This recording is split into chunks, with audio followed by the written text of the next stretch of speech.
Hello and welcome to the Australian Roundtable Podcast. Today is Sunday, March 22, 2015. This is episode number 24 of our weekly broadcast.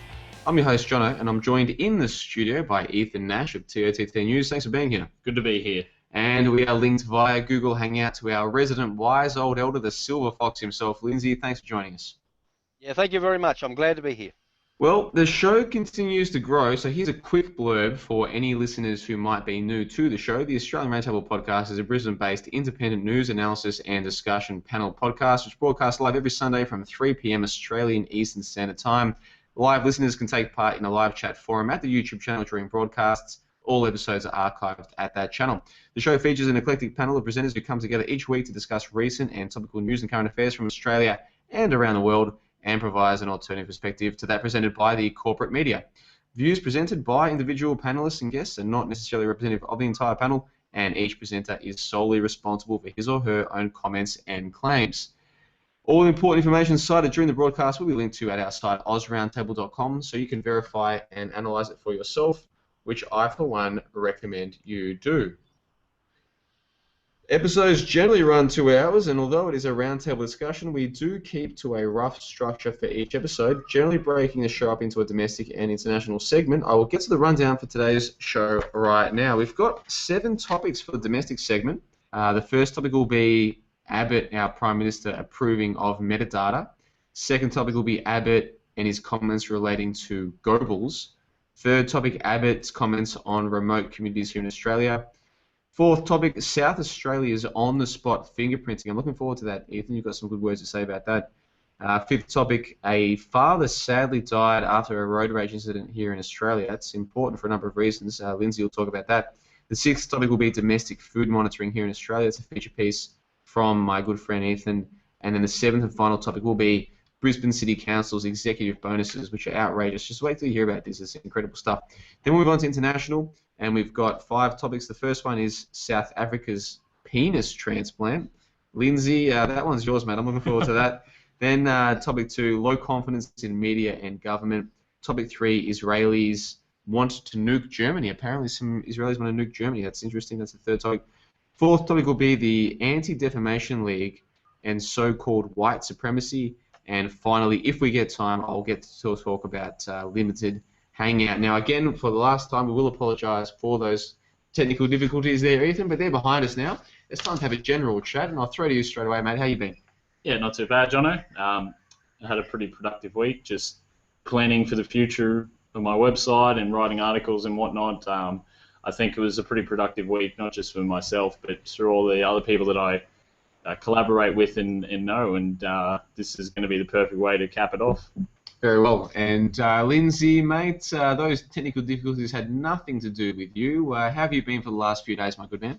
Yeah, very good, thanks. I had difficulties. Our phone line went down, and I had trouble last weekend. I had to use one of these plugins instead of using the ADSL 2, but we got that under control. So everything's going very smoothly at the moment. Let's hope it keeps going. So Telstra came out and fixed up the phone line? Yeah, that's correct. Yeah, it wasn't with us. It was out on the footpath. So they did that, and then I finished up having to buy another router. Something went wrong with the other one. But yeah, everything's back and working well now. So let's hope it keeps going. Oh, I'm glad to hear it. Well, I listened back to the audio from last week because you said that you thought there might be some problems, but I thought the audio was fine. So, but it is good to have you back, Lindsay, on the official Telstra phone lines. Now, the first topic, we like to, before the show, Ethan, just have a quick laugh about what's going on before we get into the domestic segment proper. And something that came up during the week, Lindsay, was Jihadi Jake. Now, I'll throw this one to you there, Ethan. What's the latest on our good friend, our parted friend, is now up in heaven? Jihadi Jake, what's the latest? Yeah, it depends which news source you want to watch, Johnno, because the propaganda is just coming out everywhere. Just presenting this same old narrative that just keeps getting more and more ridiculous every day, from Ginger Jihadi to all of these just rubbish claims, and now Jihadi Jake apparently being involved in all of these bombings that he was supposedly with, and that they're giving the narrative on him being a bullied child and that he had mental problems, blah blah blah. Now his dad's going to appear on Channel 7's Sunday night to give an interview about how he feels about his son joining the Islamic State, and it's just ridiculous. Lindsay, Jihadi Jake, what do you think, mate? Yeah, I picked a bit up out of the Courier Mail on Tuesday. The front page had a picture of him, and the headline was "Weak Body, Soft Mind," and they were talking exactly what you were just saying about him being despised by the ISIS members for his weak body, which was precisely what we were talking about last weekend. We were saying on the podcast, how's this bloke going to be accepted by people who are over there cutting other people's heads off and whatever? He'll just be accepted as, what have we got here? A little kid. To me, it was a story of pathos, about the trials of basically a lost man-child. That's all he was. He was only just a little kid, really. And then again, they went to page 8 in the Courier Mail, and they repeated the whole thing again. So as well as getting the full page picture on the front and the headlines, on page 8 they went through the whole story again, and then they also tossed in Man, Harmon Manus, the fella from the Sydney Cafe, and the headline from that was "Cafe Terrorists Sat Front and Centre at Extremist Talk." No, exactly, and it was capped off with a small story, and that was about Saddam's tomb now rubble. So it was almost like page 8 was the Courier Mail's Islamic terrorist reminder page. I don't know whether they have one every week. Anyway, I've only quoted a little bit out of that story. I can give you if you want, about Jake, but the rest of it I didn't bother. To me, it was just filler crap. It was just like I'm saying, a reminder page. We've got to keep this before the idiots. So, well, Lindsay, I should apologise to any new listeners. We do like to give the background to these things. And for those who aren't aware, Jihadi Jake, this is actually the official story. This gets published in our newspapers and put in our news here in Australia. Jihadi Jake was a 16-year-old kid, I think, 16 or 14 or some ridiculous age, who allegedly went over to the caliphate, to the Middle East, to fight for this new Muslim caliphate. And just in the last couple of days, took part in a suicide bombing and now is dead. And of course, just like every one of these boogeymen, the photos are all very pixelated and dodgy, and the backstory isn't there because I would argue, Ethan, and I'll say this publicly, the whole story is fake. I'll throw to you. I have to tend to agree, and I think it's getting to the point where they're just seeing how ridiculous they can make it, just with more and more unbelievable stories. We spoke about on the show a couple of weeks ago about how people in my immediate circle, not people that are necessarily awake to things or on this sort of in this movement or on this sort of thought process, even they stood back when the Ginger Jihadi came out and said, now hang on, this is a bit unbelievable. But they don't stop there.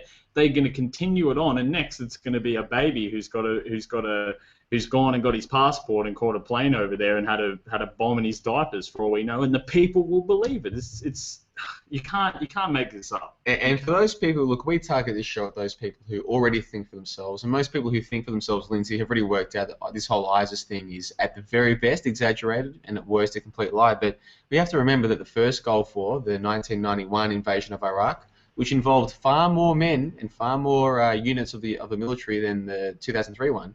The first one was based on a lie about Saddam invading Kuwait and throwing babies at incubators. The second one, 2003, was based on a lie, weapons of mass destruction. So why would you believe the third one, which is now based on ISIS? I mean, it might be real. The whole ISIS thing might be real. But why would you believe that just because they say? You should be skeptical. You should question it. And that's what we're doing on this show right now, Lindsay. I'll throw to you there, mate. This whole ISIS boogeyman scare, what are your general thoughts? Well, there have been a few other articles. I didn't pick them out for the show today, but there have been a few articles during the week about planes dropping bullets to them. We've spoken about this in previous weeks about the UN calling the Israelis out for supplying them and meeting them at the border. There has to be. Well, we've laughed about it before. How can you possibly have that much brand new equipment, and how much money do you get from a bank in the middle of nowhere in Iraq or Syria?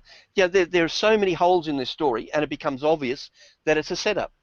Well, Lindsay, you're a pretty clever fella. I reckon if you, myself, and Ethan put our minds to it, we could raid a bank in Mosul and make off with $500 million cold hard cash because, of course, that's the official story. This ISIS group, found $500 million, that's $500 million roughly, cold hard cash and gold in a bank in Mosul. And anyone who believes that story, in my honest opinion, is a fool. Ethan, I'll throw to you. I don't know what to say about it. I feel embarrassed that they continue to throw this in our face and that we have to continue discussing these things, but it's never going to end. And sometimes you just think that they're doing this as a means for us to focus on the funny, lighter things rather than the more in-depth sort of discussions about these things. And a lot of people use that as a focal point just to talk about Jihadi Jake and the Islamic threat, but then that masquerades the origins of ISIS, where they've come from, how they got there, who was funded, as Lindsay was saying, all of this discussion, and they put this up as a front to distract people from going deeper down. Well, this is an audio podcast. Listeners can't see, but I've got a big grin on my face. I can't talk about ISIS without having a huge grin. To me, it is comical. The whole thing's comical. That's why we start off the show with this topic. But it's time to get into the domestic segment proper there. And the first topic today, Lindsay, is to do with our Prime Minister, Tony Abbott, who apparently approves of metadata. So I'll throw to you there, Silver Fox. Yeah, okay. This was on the 19th of March in the Courier Mail, my favourite newspaper by Uncle Rupert. No, it's the Daily Brisbane, so it's pretty much the only one we've got. It was only a small article on page 17, and, quote, PM rejects metadata concerns. The Prime Minister, who was a journalist in the 1980s before the digital era, said he was never worried about government agencies obtaining information about his sources, and that under his plans there were more media protections. Now, at the time I thought, oh, Ethan's going to love this. That's very, very reassuring for Ethan and all the other journalists. So I'll throw it back to you, Ethan. What do you feel about that?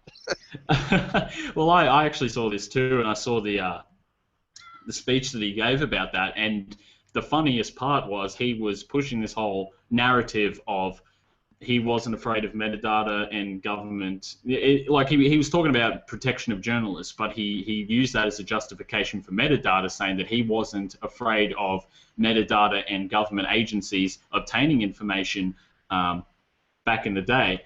But now it seems like they don't even script him anymore, because once you understand that journalists didn't even use the internet back when he was a journalist, it becomes to a comical level, and that's what journalists in the Sydney Morning Herald and everything have done this week with parody articles about Tony Abbott bending time. You know what I mean? And because how can you justify that you're not afraid of metadata when you were a journalist when metadata didn't exist and journalists didn't use the internet back in the time? I'll throw it to you, Lindsay. Yeah, righto. No, I don't know what you do about it. I've been thinking about it myself and thought, well, it's got to the point where you're going to have to be almost like some movie where you get your sources and you go down, you sit in the middle of the park because you don't want anybody, you turn your mobile phone off because they can tell who you're talking to. They can record it, doesn't matter what you're doing. So it becomes a farcical thing. No, from what I can gather, they still respect the Catholic confessional, but they're not going to respect anything to do with journalists. All right, I'll throw it back to you. There's not much else you can say about this. To me, it's the whole thing. Just on that topic, Lindsay, we have a lot of international listeners, including Junelle Mary, whose show this morning, Australian time, I thought was terrific, and they might not be familiar with Tony Abbott. We should point out he's our Prime Minister right now. He was largely put there by a Rupert Murdoch campaign last year to get him installed. Of course, Rupert Murdoch controls about 60 or 70% of the newspaper circulation in Australia today. And Tony Abbott, back in his university days, Lindsay, was, of course, a Rhodes Scholar. Now, many people don't realise who Cecil Rhodes was or what his plan was, but it's all there on public record. Cecil Rhodes wanted to promulgate what he called the British Empire by leaving a huge amount of money to this thing called the Rhodes Scholar Trust or something like this, so that people would go and be educated under his directions. Now, Lindsay, we're going to talk about Tony Abbott a little bit today because there's a few topics that have to do with him. Just quickly, for those who aren't familiar, do you want to give a basic background on what you know about Cecil Rhodes, the Rhodes Scholarship, and the fact that Tony Abbott's involved in it? Yeah, well, unfortunately, we get a lot of Australian prime ministers or just hangers-on, like Deputy Prime Minister, that sort of thing, who seem to be Rhodes Scholars. And they've brainwashed the Australian people. I'll refer again to my mother. My mother is under the impression that somebody's a Rhodes Scholar, they're a second coming of Einstein or whatever. but I tried to explain to her that no, these people go over there and they're brainwashed. That's the whole idea of a Rhodes Scholarship. I won't go into the complete history of Rhodes because I was just reading something about it last night, and it involved that whole Milne group that controlled British politics, and right up until today, those people have still got an influence in Australia, not just for the Rhodes Scholarships, but in other fields as well.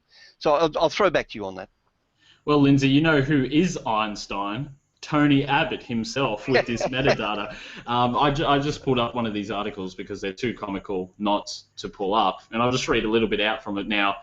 Whatever, not to get off track, because that's a very important thing. We could dedicate to another episode about Rhodes Scholars, the history of that. But just basically, if you want to associate Abbott with being a puppet that's intentionally dumbed down and is making all these decisions, or whether it doesn't matter what you think, but the main problem here is that he can get away with saying this, and the establishment and the people don't have a problem with it. I'll read some of this article out by the Sydney Morning Herald. It says, Tony Abbott is a genius. He has proven Albert Einstein's greatest theory, propounded 100 years ago. Time and space do bend. Mr. Abbott, we learn, was pumping out metadata when he was a journalist years before journalists used the internet. He was spinning stories in hyperspace before we knew it existed.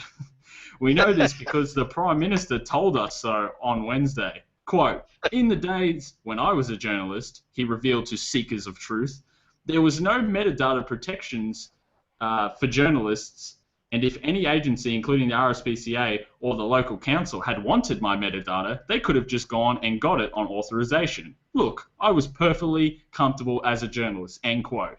Mr. Abbott was a journalist in the second half of the 1980s. He quit the craft in 1990. The first commercially available internet web browser appeared in 1994. Internet Explorer appeared in 1995. And even then, a computer with access to the internet was scarier in the Australian news industry than a sober lunch. Mr. Abbott, in short, had managed to bend time. And the article goes on about that now. Whatever you want to think about the internet and its origins and everything, we're not getting into specific details here. The main concern here is that Abbott can get away with saying he wasn't concerned about metadata in a time when metadata didn't even exist, and the people accepted. John, I'll throw it to you. Yeah, and we should probably give a bit of a background especially for the international listeners here. So last year they tried to pass 3 tranches of legislation that took away our civil liberties. The first 2 were passed bipartisan by both of our major parties, the fake 2-party paradigm.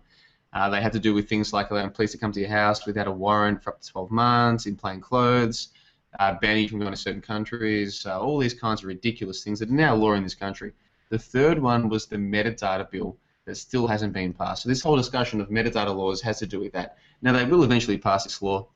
In fact, Bill Shorten, the leader of the so-called opposition, is already stating publicly that he'll support it. So the question now is how much of your, so-called metadata should they have access to? And that's what this discussion is all premised on. Now, Lindsay, we do have plenty of topics to get to today, so I want to move on. But just quickly, this idea of metadata, that is the authorities being allowed to know legally exactly who you called, when you called them, these kinds of things. What do you think about this?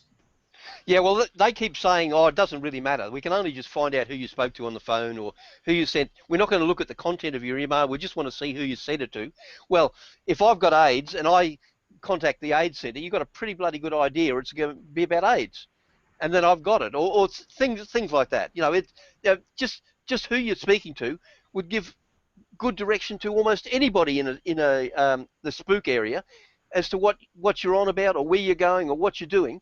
I think metadata was probably more challenging than giving them access to your email addresses.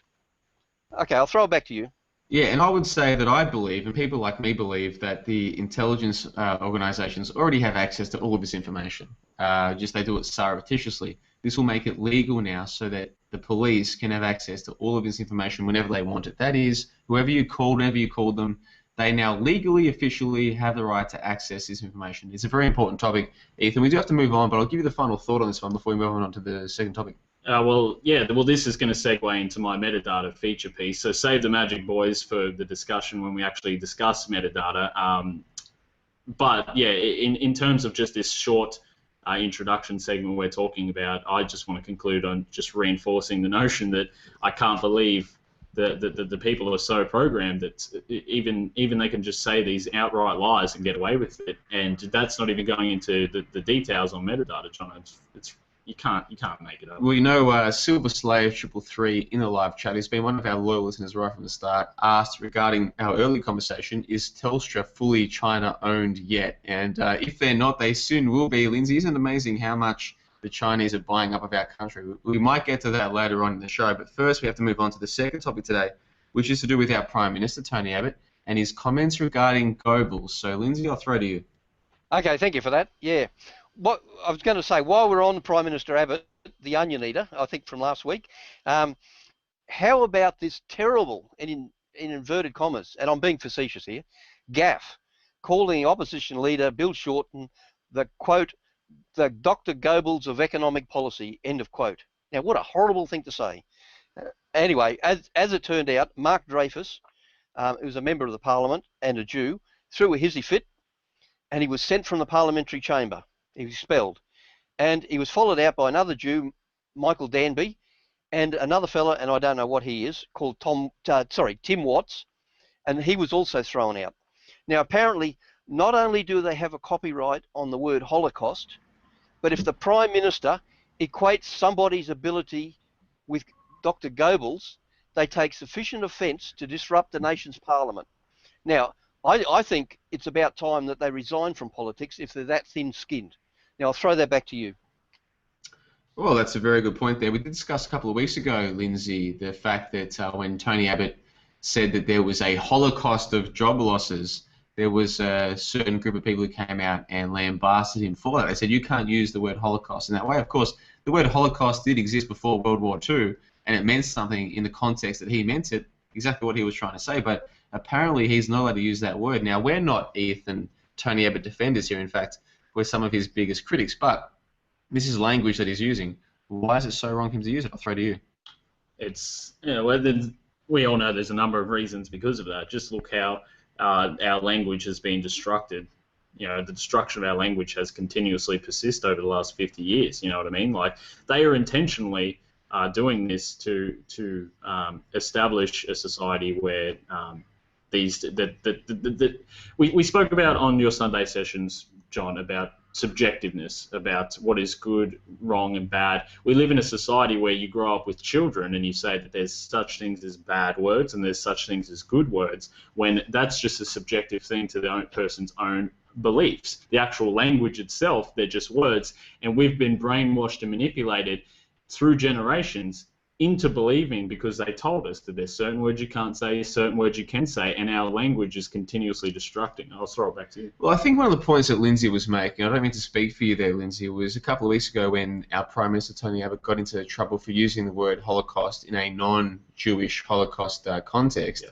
It's this idea that some people are trying to hijack it's the English language. Who gets to decide when and where you can use certain words? And once again, we see Tony Abbott, he's comparing someone to Goebbels. That gets him in trouble, of course. Goebbels, which you get the background. Some people aren't as au fait with history as we like to think that we are. Goebbels was, of course, one of the people in charge of propaganda during the Stasi Germany, the Nazi Germany government.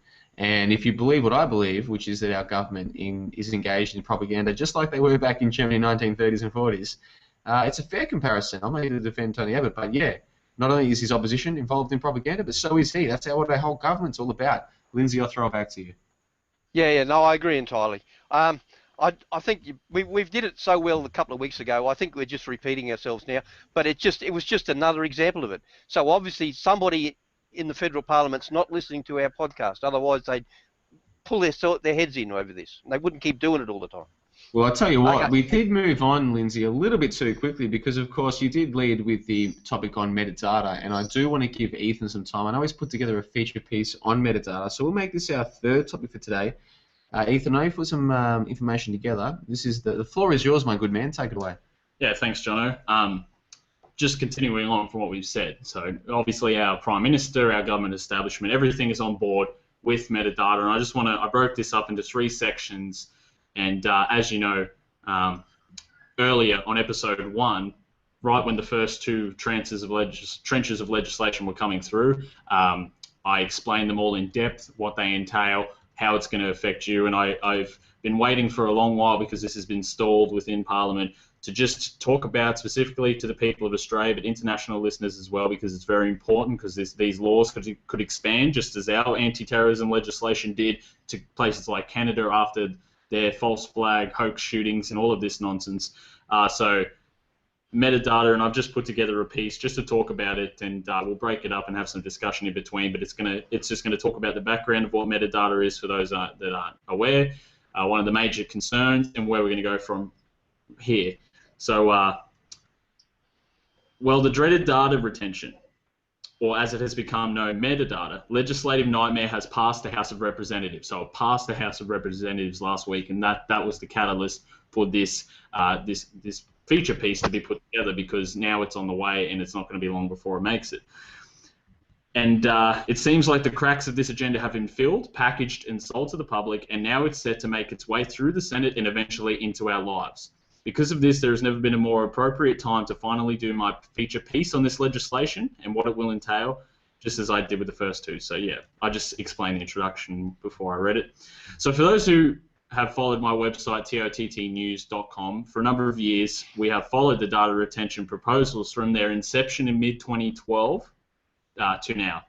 For a long time, it seemed as though the proposals were likely to be resurrected after originally being rejected by the Parliamentary Committee examining the reforms almost 3 years ago. So remember that. It's been rejected 3 years ago because they didn't have all of this boogeyman propaganda to get it through.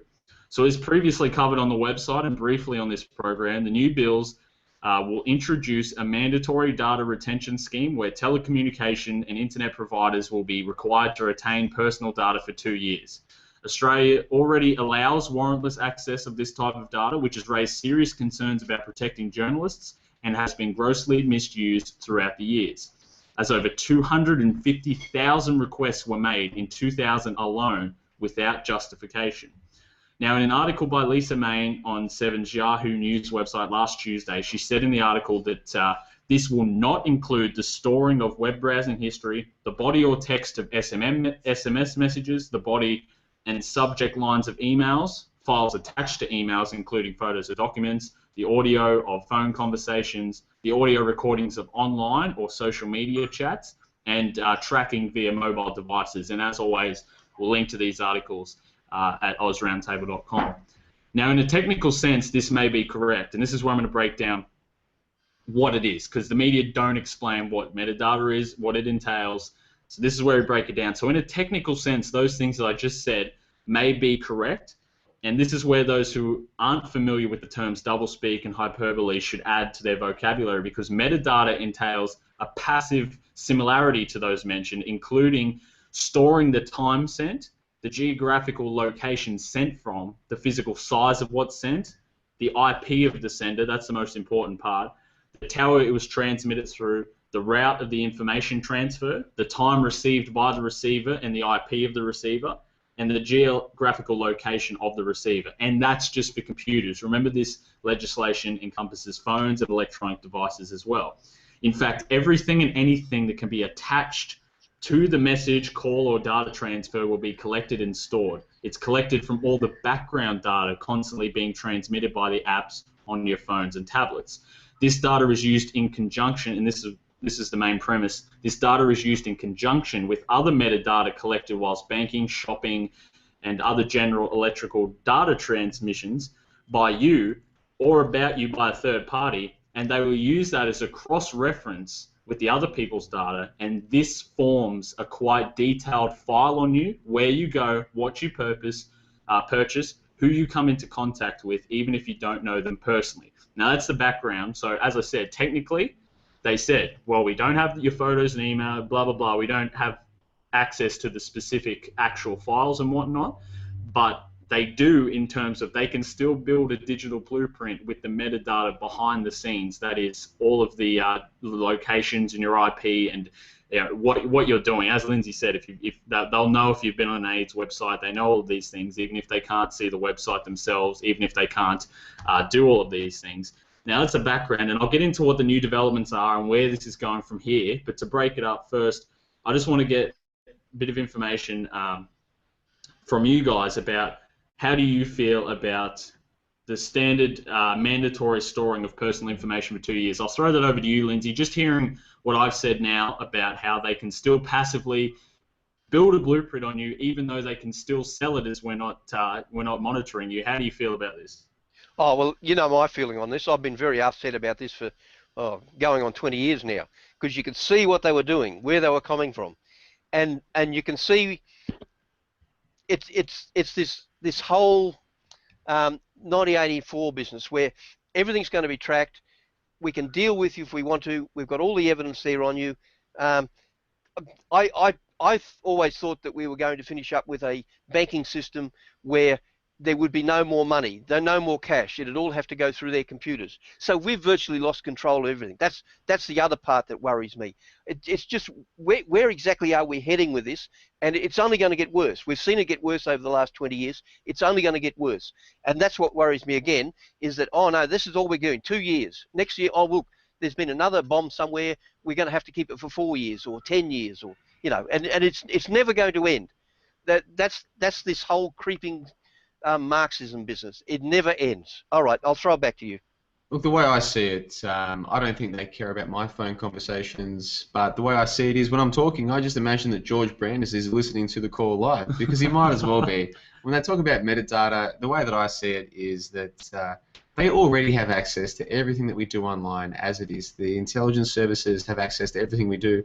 This is just a matter of formalizing it legally so they can use it against us in a court of law. But they already know everything that we're doing online. The issue is here, and this is where I see hope, there's far too many of us doing things that they don't like for us to monitor all of us. Like if someone has to listen to one of our phone calls, that's someone who has to listen to our phone calls. If someone has to track what we're doing, that's someone who has to track what we're doing. So the more people who speak up about the corrupt government, about this issue or that issue, the more their human resources are stretched to their limits, and they simply can't afford to employ enough people to track all of us. So I speak on the phone about whatever I want to speak about. I'm not scared about it. I don't really care. Like, when I say I don't care that they're tracking our metadata, I'm not saying I don't care. I mean, they shouldn't be able to do that. If they can track my metadata, I should be able to track theirs, and of course I can't. What I'm saying is, in terms of me being scared about what they're doing, I'm not scared. I think they want us to be scared. And I'm the least bit scared, because I think there's too many of us talking about too much truth for them to shut us all down. I'll throw to you there, Ethan. Yeah, no, you're right, John. I agree with almost everything you said there.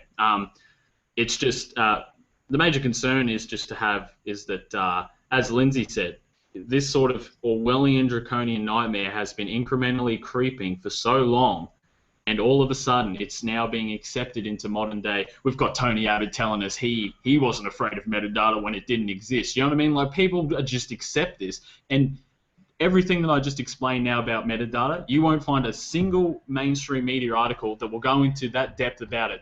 They've used this term metadata, but there's no one out there that even knows what that is, and you've got clowns like George Brandis sitting in the Senate refusing to answer questions, refusing to even talk about what metadata is.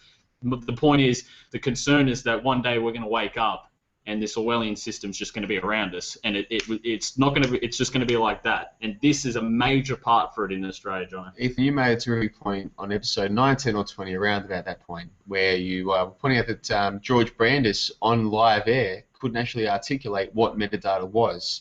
Now, some people think that he couldn't do that because he doesn't know. People like me say, oh, he knows full well the government wants to pretend that they're incompetent, so people think the mistakes they're making are well-meaning but poorly executed plans. I think they know exactly what they're doing.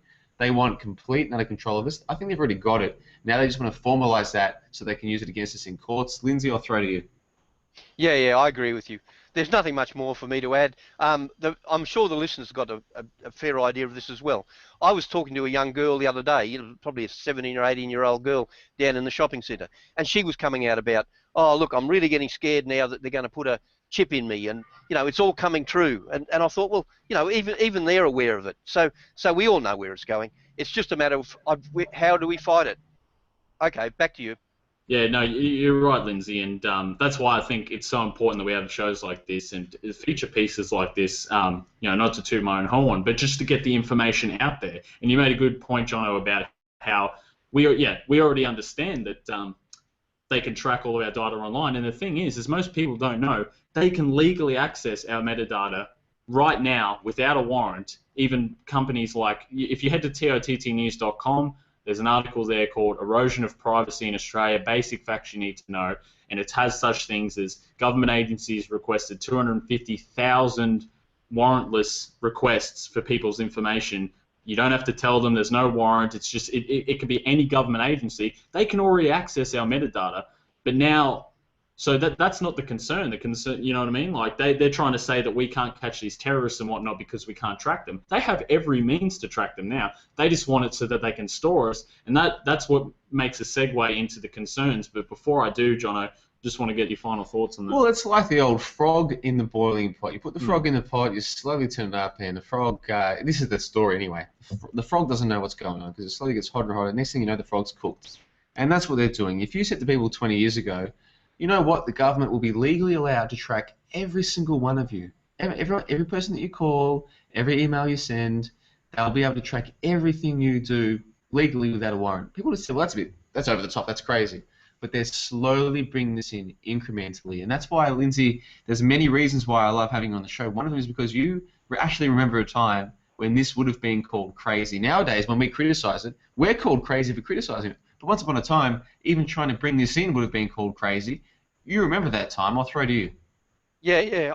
I remember the Australia card, when they tried to bring the Australia card in. And people inundated Canberra with not emails like they do now, but with physical letters, to the point where it completely disrupted the whole of the parliament. And they backed off.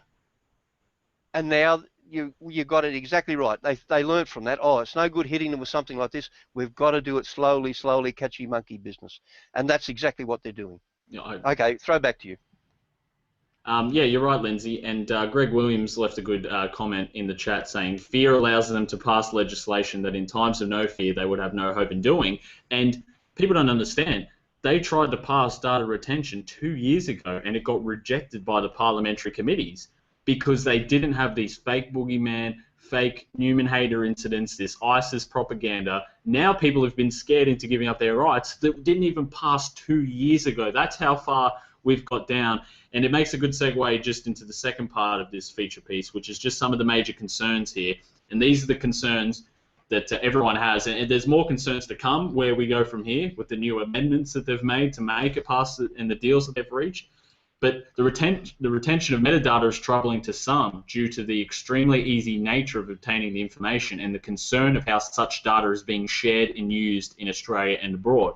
We all know that we're part of the Five Eyes Alliance. Many people know that it's a Six Eyes Alliance, but technically Five Eyes are the alliance, a relationship that Abbott has defended on many occasions, including the Australia, United States, Canada, New Zealand, the UK. And through this, intelligence agencies gather and share information about citizens across an international collaborative network. Now, I've covered that on tottnews.com as well for a long time, but what's concerning is it's not identified anywhere in this legislation, which I've read, about how our metadata that will be stored is going to be shared with these countries. And it's good to give a background to people to say that metadata does pass through the cybersphere at the moment, but it disappears. Well, they say it disappears. There's a whole discussion about the dark web, all of these clouds that catch everything that you have. But essentially, they have to work to try and trace that sort of thing. It disappears. Now they want to store everything that we do, and that gives them a hub then to share information. Now, the first disclosure of Australia's involvement in this surveillance identified facilities in this country that contribute to this American intelligence collection program. We all know Pine Gap near Alice Springs, the US-Australia Joint Defence Facility, one of the largest in the world, right smack dead in the middle of our country. 3 Australian Signal Directorate facilities near Darwin, the Australian Defence Satellite Communications Facility, and the Naval Communications Station Hamas outside of Canberra. These facilities, among others, contribute to the NSA's collection program codenamed X-Keyscore. Furthermore, it was revealed that the Australian government have been building another state-of-the-art secret data storage facility just outside of Canberra to enable intelligence agencies to deal with a, quote, data deluge from the internet and global communications networks. And this happened before metadata was introduced. They were building the facilities. So this is what I meant about it's incrementally coming. Now, I don't have time to methodically break down all the dangers associated with this key factor of international collaborative surveillance. all with the metadata legislation itself, from the privacy concerns, the New World Order, the justification of a grid that will soon make Orwell's dystopia a getaway in comparison. But I'm sure most of our listeners, upon hearing this that I've talked about so far, will understand completely, and that just leads to the short little part of where we go from here, because it's past the House of Representatives.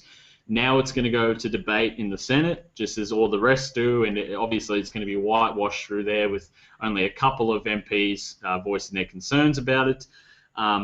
But now that we've discussed the initial technicalities of the legislation itself, revealed to people what's actually being stored and what the mainstream media is lying about to you, I want to look at why it took so long to get to do this piece and why it's stored in Parliament so long and where it goes from here. Now, it's stalled because it was getting mainstream media attention, and there was a clause in there.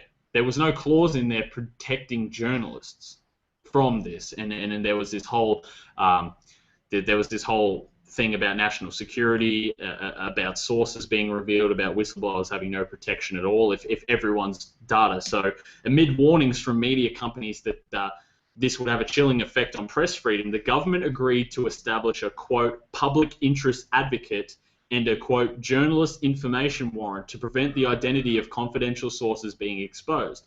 Labor had insisted on the amendments as condition of its support. The new laws will cut the number of government agencies able to access metadata from 80 to 20, mainly law enforcement, security and regulatory bodies. But the new warrant system will be cloaked in secrecy, with neither journalists nor sources being advised when the government attempts to obtain their metadata. Absolute madness. And that includes the AFP, state police forces, customs, ASIC, and the Competition and Consumer Commission.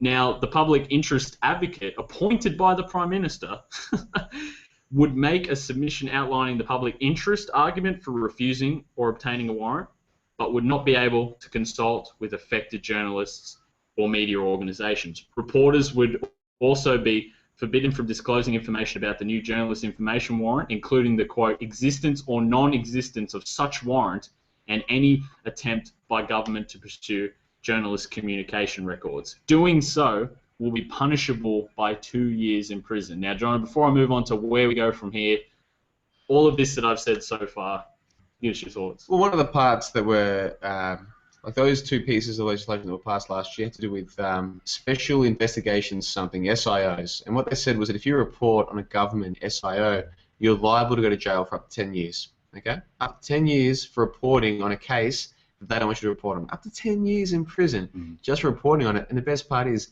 they got to decide what was and wasn't an SIO. So think about it. You give the government the right to tell you that if you report on something, you can go to 10 years. They get to decide what that thing is. What do you think they're going to make it illegal to report on? I mean, it's common sense. So at the start of this show, I said it's March 22, 2015. I could just as easily have said it's March 22, 1984, because that's exactly where we are. In fact, people like myself, I didn't get to read 1984. That wasn't one of our prescribed texts back in high school. I read that for the first time last year. Okay, so I was actually well into my 20s before I first read 1984 by George Orwell, and I was sitting there reading it. I love the book. I recommend people read it. But what was fascinating for me was I was thinking, this authoritarian government of theirs is actually less comprehensive than ours. I mean, our government today has so much power to know exactly who we are, what we're doing at every minute, every day, that actually we're so far through this Orwellian construction that you have to take a step back and realize, wow, they have so much power to know exactly what's going on. And Lindsay, I'll throw to you there. And again, I've said this in this episode, I'll say it again. You remember a time when it wasn't like this? I'll throw to you. Yeah, and we couldn't imagine that it would become like this. When we were discussing 1984 way back, well, that's just somebody's imagination. It's not going to be like that. Well, yeah, now here we are, and I'm not quite sure where we go from here. There are a whole lot of things to do with the courts. Now, we've got common law rights, and obviously they would override this rubbish. But our court system isn't defending our common law rights. And they seem to be making it so difficult that ordinary people like you and me can't access the courts. They make it so difficult that it's not possible for us to do it. You know, it is in theory, but not practically. So I'm not quite sure where we go. It may be that groups that come out of listening to podcasts like this may form and may be able to do a class action, but the same thing. If you're up against a court system that's totally corrupt, why waste hundreds of thousands of dollars going before them? I don't know where it's going to end. I'm sadly thinking it might finish up ending with violence. Now, they know it's going to end with violence because that's why they took the guns away. So it really is a concern for me. I'll throw it back to you. Yeah, no, you're completely right, Lindsay. You made some fantastic points. One thing we do know is where they want to go from here. And as Johnno was talking about the first pieces of legislation, up to 10 years for reporting an SIO, you need to always ask your question of how all of this ties together.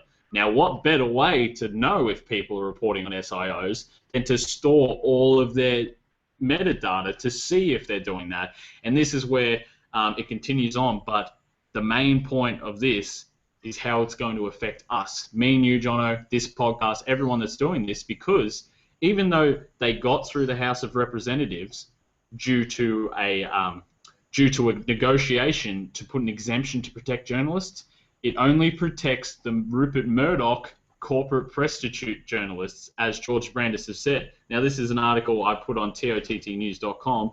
Bloggers are unlikely to be covered by provisions protecting journalists in the government's controversial metadata retention bill. Attorney General George Brandis said the measures would be introduced to the House of Representatives. Prime Minister Tony Abbott yesterday agreed to amend the laws. And this is what he said. He said, quote, "I wouldn't regard bloggers as journalists," Senator Brandis told ABC Radio. "A journalist is, for the purposes of this law, a person engaged in the profession of journalism."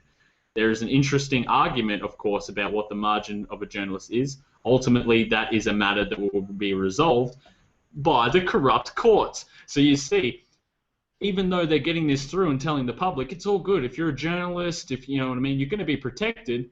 Guess who's the ones protected? The ones that put out this rubbish that we're safe, the corporate prostitutes, Johnno. That's where, if you put all of this together, it's all about crushing us, crushing any opposition to the establishment, and it's only going to get worse. And the point I would make is put aside your conspiracy theories, put aside all of your skepticism, just think about this logically.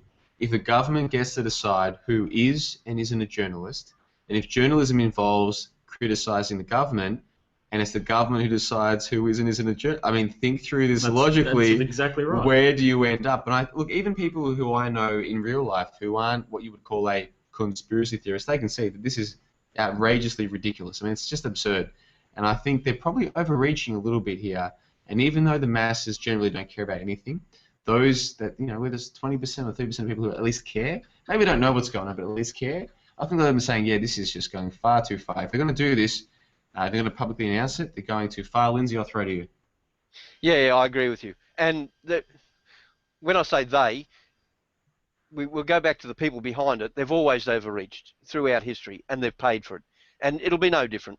You go back to the Peasants' Revolt, 1381, the same thing. They just cut all the heads off. They had a gut full of this nonsense, and it's going to repeat itself. But for some reason, they don't seem to be able to help themselves from overreaching. So we'll just wait and see. I'm just going to sit back and see where it goes. I don't think there's a lot that we can do to stop it. It's almost like a train out of control. I don't think there's a lot we can do to stop it. But in the end, it will crash. Okay, back to you.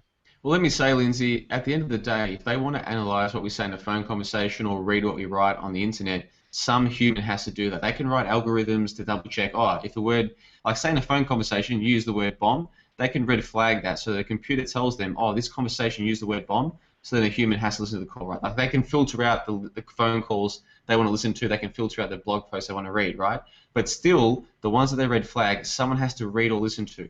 Now, they only have so many human resources, which is why, one of the many reasons why I keep saying to people, you have to talk about this stuff, talk about it. Like if you can do a live podcast like we do, fantastic. But if you can't do that, just talk to your friends and family about it. Talk about it on the phone. Give these people who are analysing everything we do too much volume to analyse so they can't analyse it all. Overwhelm them. And you know what I think? I think with all these live shows that are going to air, I think some of these live shows, they're well structured, like Janelle Mary's show this morning. Some of them are poorly structured, but it doesn't really matter. The more people who are talking about this, the more you give these people to analyse, and they'll be overwhelmed in the end. And we do have to move on eventually to the next topic, but I'll give you the final thought here, Ethan. On the topic of metadata, take it away. Yeah, well, I just want to encourage everyone to go to AusRoundtable.com once the official upload is there. Provided all the links to all of these articles, to the tottnews.com articles talking about the last 2 years that we've been covering these developments, and just for people to put the pieces together and to get past the deception and the spin and the lies of the mainstream media and see here, even though they want to tell us they can't monitor our stuff, they still can build a blueprint on us. It's the exact same thing, probably even worse. You're being told that they can't do this by journalists that are exempt from getting their metadata.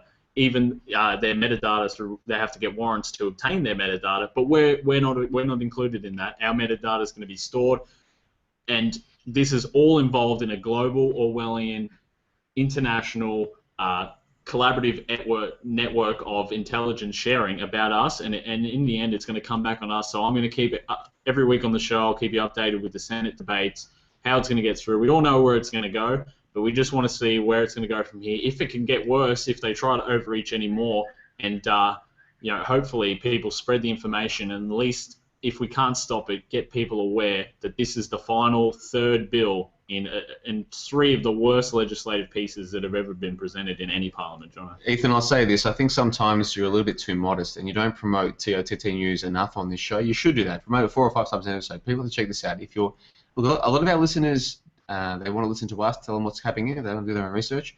We care more about the listeners who do want to do their own research. And for those of you who are listening who want to do your own research, check out tottnews.com where links are provided. So you don't just read Ethan's article. Read the links he provides. Read those articles as well. Do your own research. Find out if this is something that affects you. I would argue that it is, but you should make up your own mind about that topic. Now, we've got a big show today, boys. So many topics. We have to move on to the next one. But it's still kind of related, and this is topic 4 for today on the domestic segment. Tony Abbott, our Prime Minister, and his comments on remote communities. Lindsay, this is your topic. Take it away. Okay, thank you for that.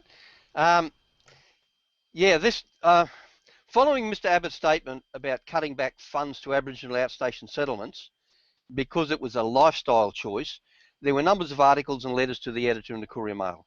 I'll only refer briefly to one, and this was a journalist called Rowan Dean, and on the 16th of March he had an article.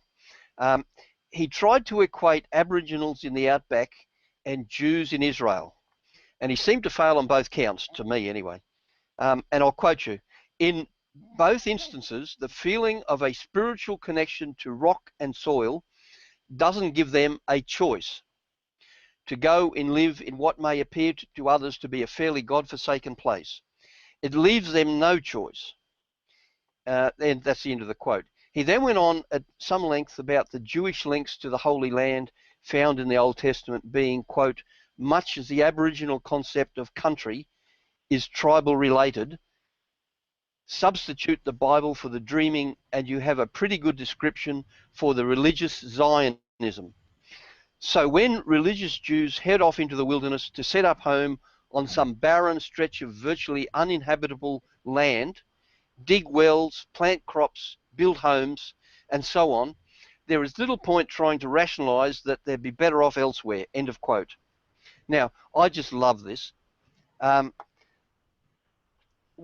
trying to think what the old Newcastle song, it may be well before your time, by a bloke called Bob Hudson, and one of the main verses in it was never let a chance go by, and that's how this seemed to me. It's about Aboriginals and outstations, but never let a chance go by to drag in something about the Zionists. Now I'd like to have a little reply to Rowan now, and hopefully somebody will get it back to him. No, Rowan, they headed not to the wilderness, but to the likes of Sabra, Shatila, and Deir Yassin, Palestinian villages where, as well as causing the deaths of hundreds of women and children and elderly men, Palestinian infants were even hacked from the womb to terrorize people and cause them to flee, to allow Israelis to steal their habitable land, wells and homes and so on. Where they could not steal their crops, they bulldozed them, even ancient olive trees. So like Aboriginals living on country, someone in Australia is paying for the new Toyota Land Cruisers to go to town from the outstations. Or as with the Israelis, The American people pay billions for the choice of Israelis to kill and steal from Palestinians and then defend themselves from justified retaliation. Now, I've got on my high horse there, but it just annoys me. They never miss a chance to drag this sort of stuff up. Okay, back to you. Well, Lindsay, we should say again, especially for the international listeners, we should give like a basic, concise summary here. So, our Prime Minister Tony Abbott said that, and it was very controversial when he said it.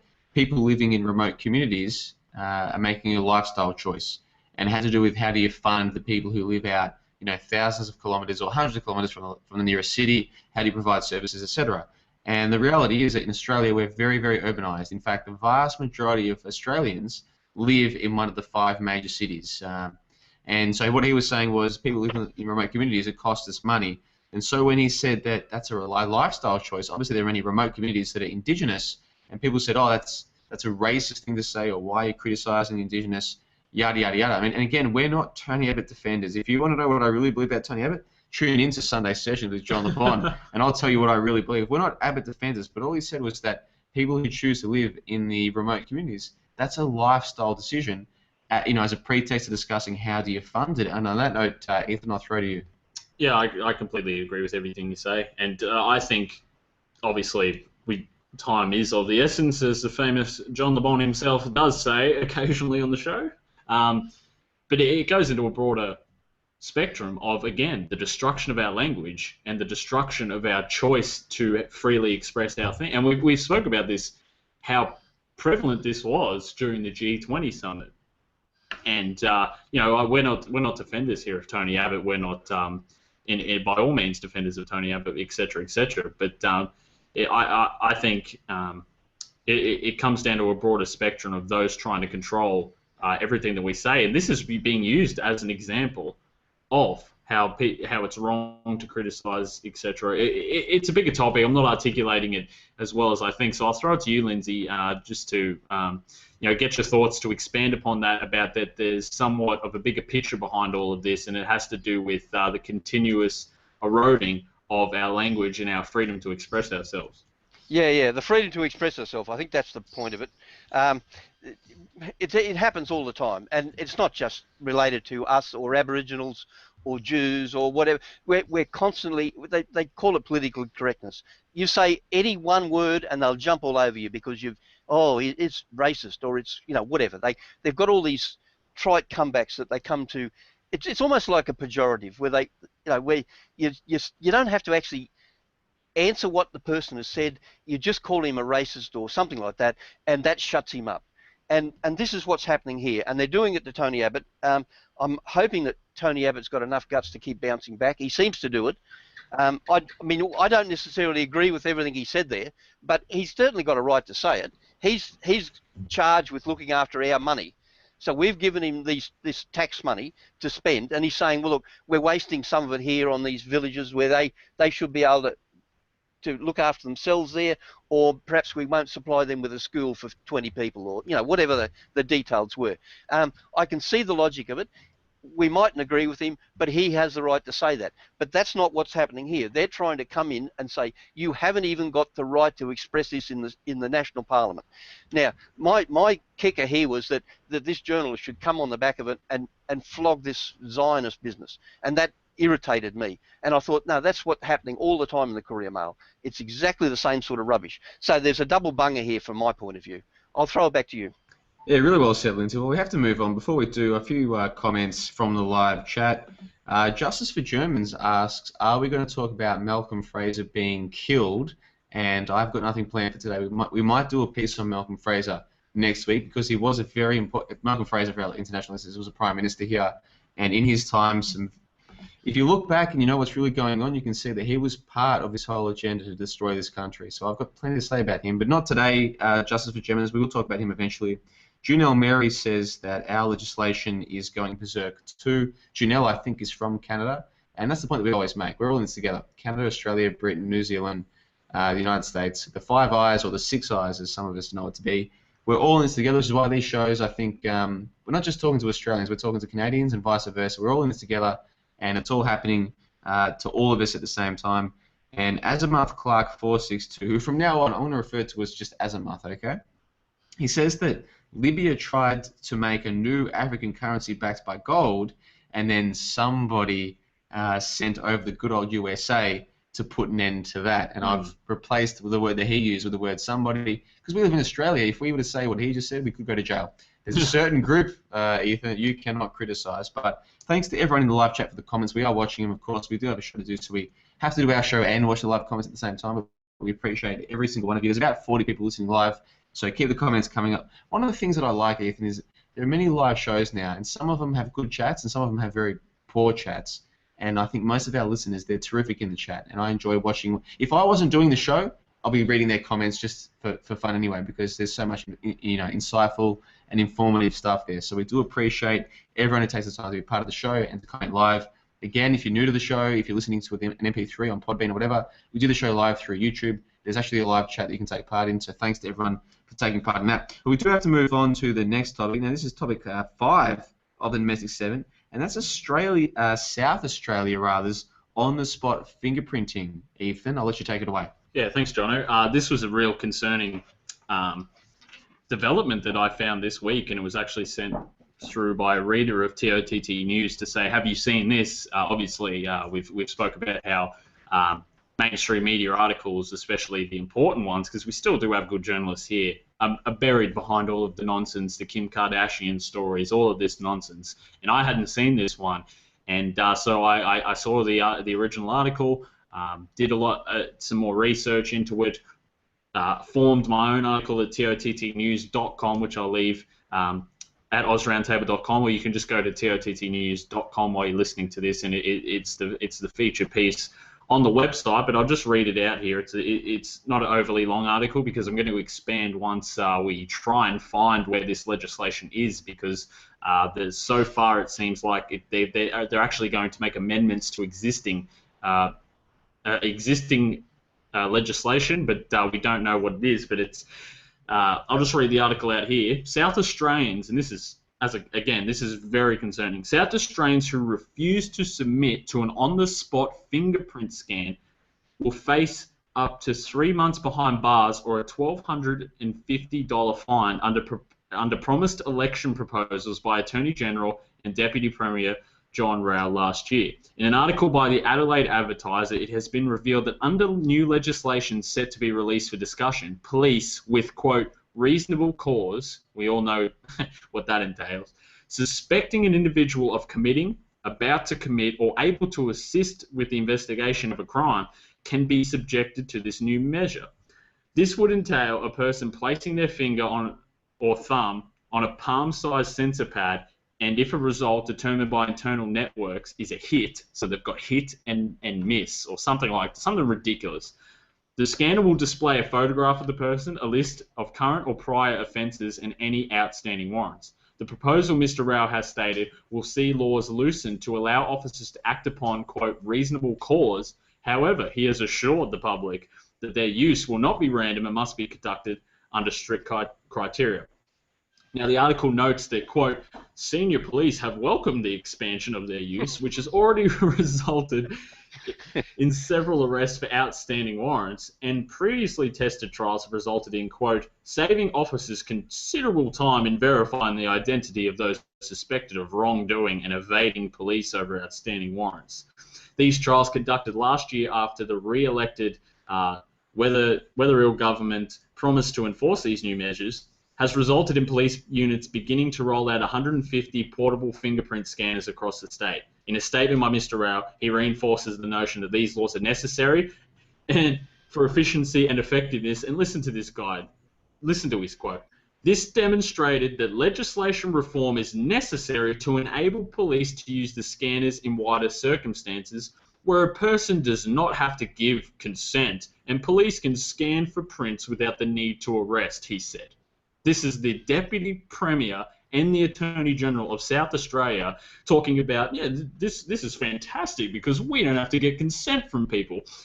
So as expected, these new measures have been met with backlash from civil liberty groups, and it goes on from there. But what we're talking about here, just to paraphrase, is reasonable suspicion, which we all know is defined by the individual police officers themselves.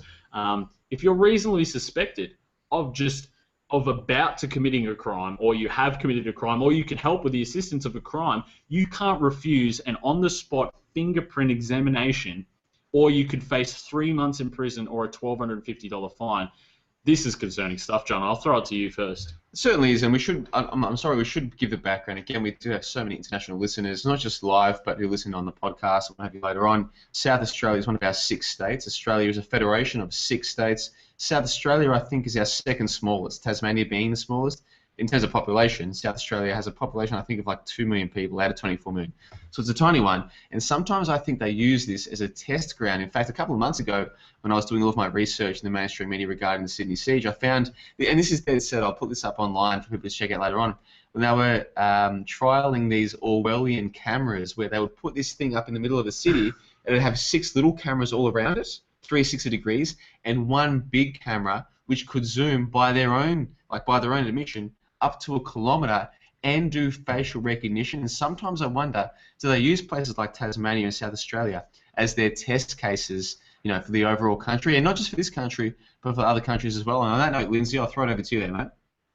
Yeah, thank you very much. I was just reading an article last night and discussing this very matter, and there have been High Court decisions previously saying they cannot pass legislation that overrides our common law rights like this. And so I'm very suspect about the whole thing.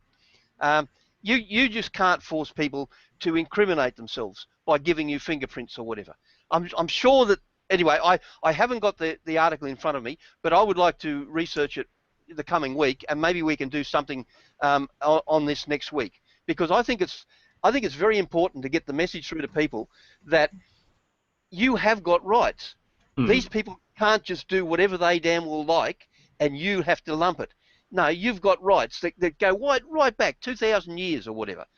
A lot of the stuff in the British Constitution came from the biblical laws that were set out. So it just infuriates me that these people think they can just dismiss our rights whenever they feel like it. They can't, and we have to resist them. Okay, I'll throw it back to you. Yeah, no, Lindsay, fantastically put, and you made some amazing discussion keys there to go into broader discussions, and you are right.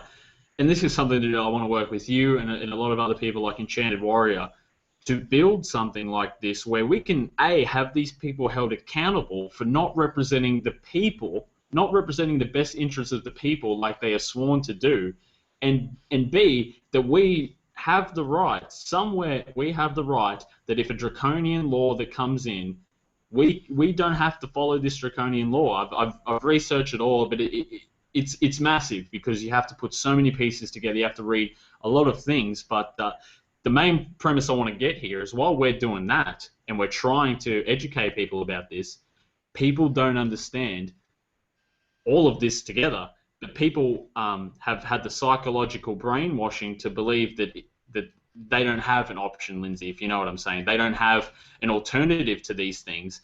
And I think that's something that needs to be addressed first, because if a cop shows up and says, scan this fingerprint or we're just going to arrest you and you're going to have a $1,250 fine just for nothing, a lot of people will say, oh, that's bullshit. But then, excuse my language, but once the police tell you that it's law, a lot of people see the word law and legislation, and then this is legal. They see that as, in a psychological way to a parent telling you wrong, bad, no, you can't resist, all of these key terms. And it's in two different things. It's on the highest level is what we're trying to figure out is that there are actual legislative pieces, there are common law. There are researchers out there that say that we can resist this, but at the lower level, there's also people that are brainwashed that if this comes into law, they don't think there's any alternative. Lindsay, I'll throw that back to you. What do you think about that? Yeah, no, I agree with you, and that's got a lot to do with the education system over many years. The final point I make on this is that I had a run-in with the police over a roadblock, and in the end, after many months of their lies, I finally did a freedom of information, and in it, I saw where their legal advice told them that they could not demand their name and address from a passenger in a vehicle. And yet, within a few weeks, there was an article in the Courier Mail of them on a beach, maybe Noosa or somewhere like that, north of Brisbane, lining up all these kids and asking them for their names and address. So they knew damn well that what they were doing was wrong, but they kept doing it anyway. And that's what you're dealing with here. You're dealing with corruption at the highest levels. Okay, I'll throw it back to you. Well, I'll tell you what, we've got plenty of topics to discuss. We're already an hour and 10 minutes into the show. It has gone so quick. We've got a couple more topics for domestic before we move on to international, so let's move on right now. The next topic is to do with a father who sadly passed away after a road rage incident. At least that was reported in the mainstream media. Lindsay, this is your topic, mate. Take it away. Okay, yeah, this might be a little bit of an indulgence, but it just came home to me at the time, so I'll go through it.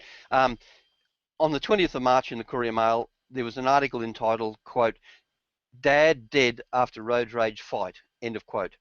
Now, this is a sad story, and it was about a 63-year-old man who collapsed and died, this is a quote, "collapsed and died after a road rage incident escalated into a fight in a shopping centre car park in south of Brisbane," end of quote.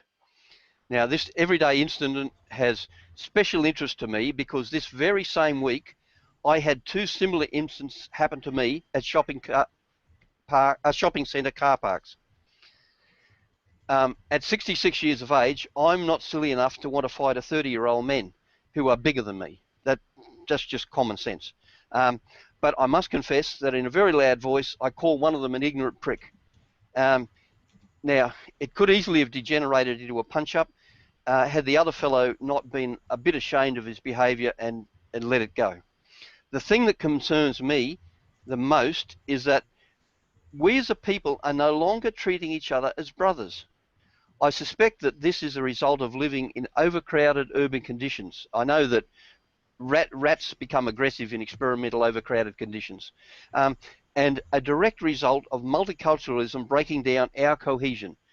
We see all the time things about cohesion in the First World War with the Anzacs and what have you, and it's being broken down, started 40 years ago, breaking down our cohesion. In Johnno's show last weekend, we turned eventually to discussing right and wrong, and you've already mentioned this, Ethan.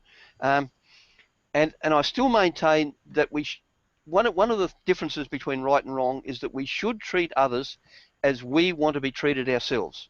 Now, there really is no excuse for selfish behaviour towards someone else by ducking into their parking spot or whatever, especially after they've been courteously and patiently waiting for somebody else to move.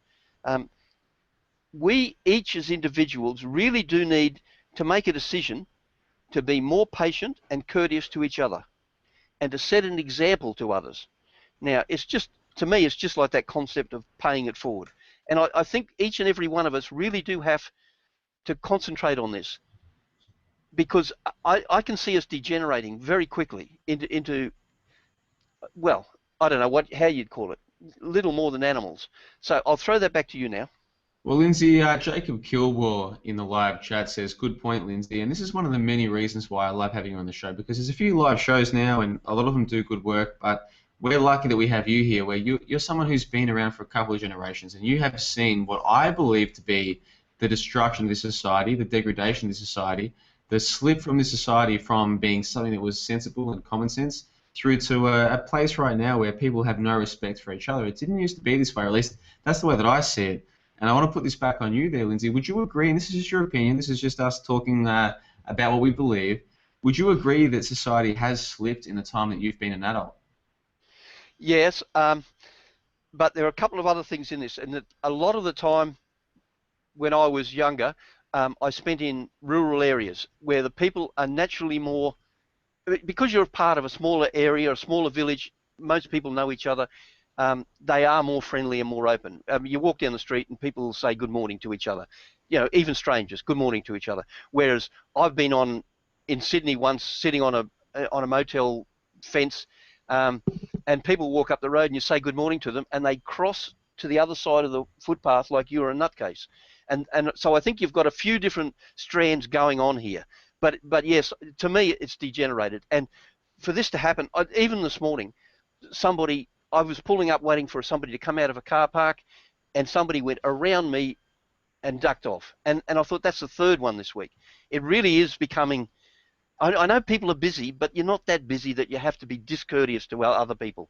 Anyway, I'll throw that back to you. People are so scared, Lindsay, of their brothers and sisters on this planet that they will jump across the other side of the road out of fear of what will happen. And I think the whole reason for that is the mainstream media, television especially. They've been conditioned to believe that their enemies are their neighbours rather than the government and the media who control their minds. And on that note, I'll throw it to you there, Ethan. Yeah, you're completely right, Jono. And this is why, to end on a positive note, communities like this are so important. We talk about going down the rabbit hole. All of us have experienced it, especially back in the day when I started, when there wasn't communities like this. You discover information, you go down the rabbit hole, but then a lot of people, not necessarily myself, but a lot of people that have just awoken to this feel very isolated, feel that their mind is in a lot of places because their parents don't want them to talk about it, their workmates make fun of them, at school they can't talk about it because of this herd mentality.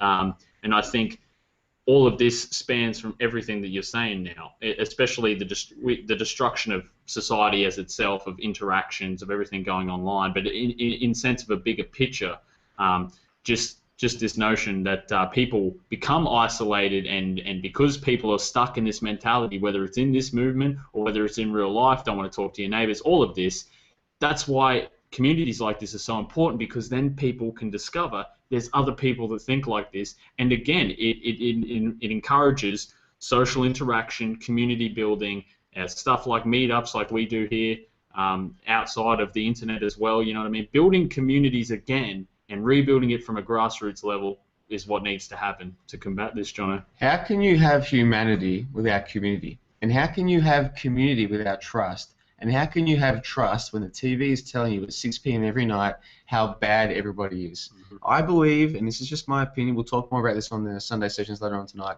I believe there's a deliberate campaign to make people fearful of their neighbours so they're more trusting of their government. Of course, when you understand more about the media, you realise government and the media are more or less two sides of the same coin. They want us to be scared of each other, so we trust them, they get away with all of their evil schemes. That's my honest opinion. But we do have to move on here, guys. We want to talk about domestic food monitoring, Ethan. We'll save that for next week.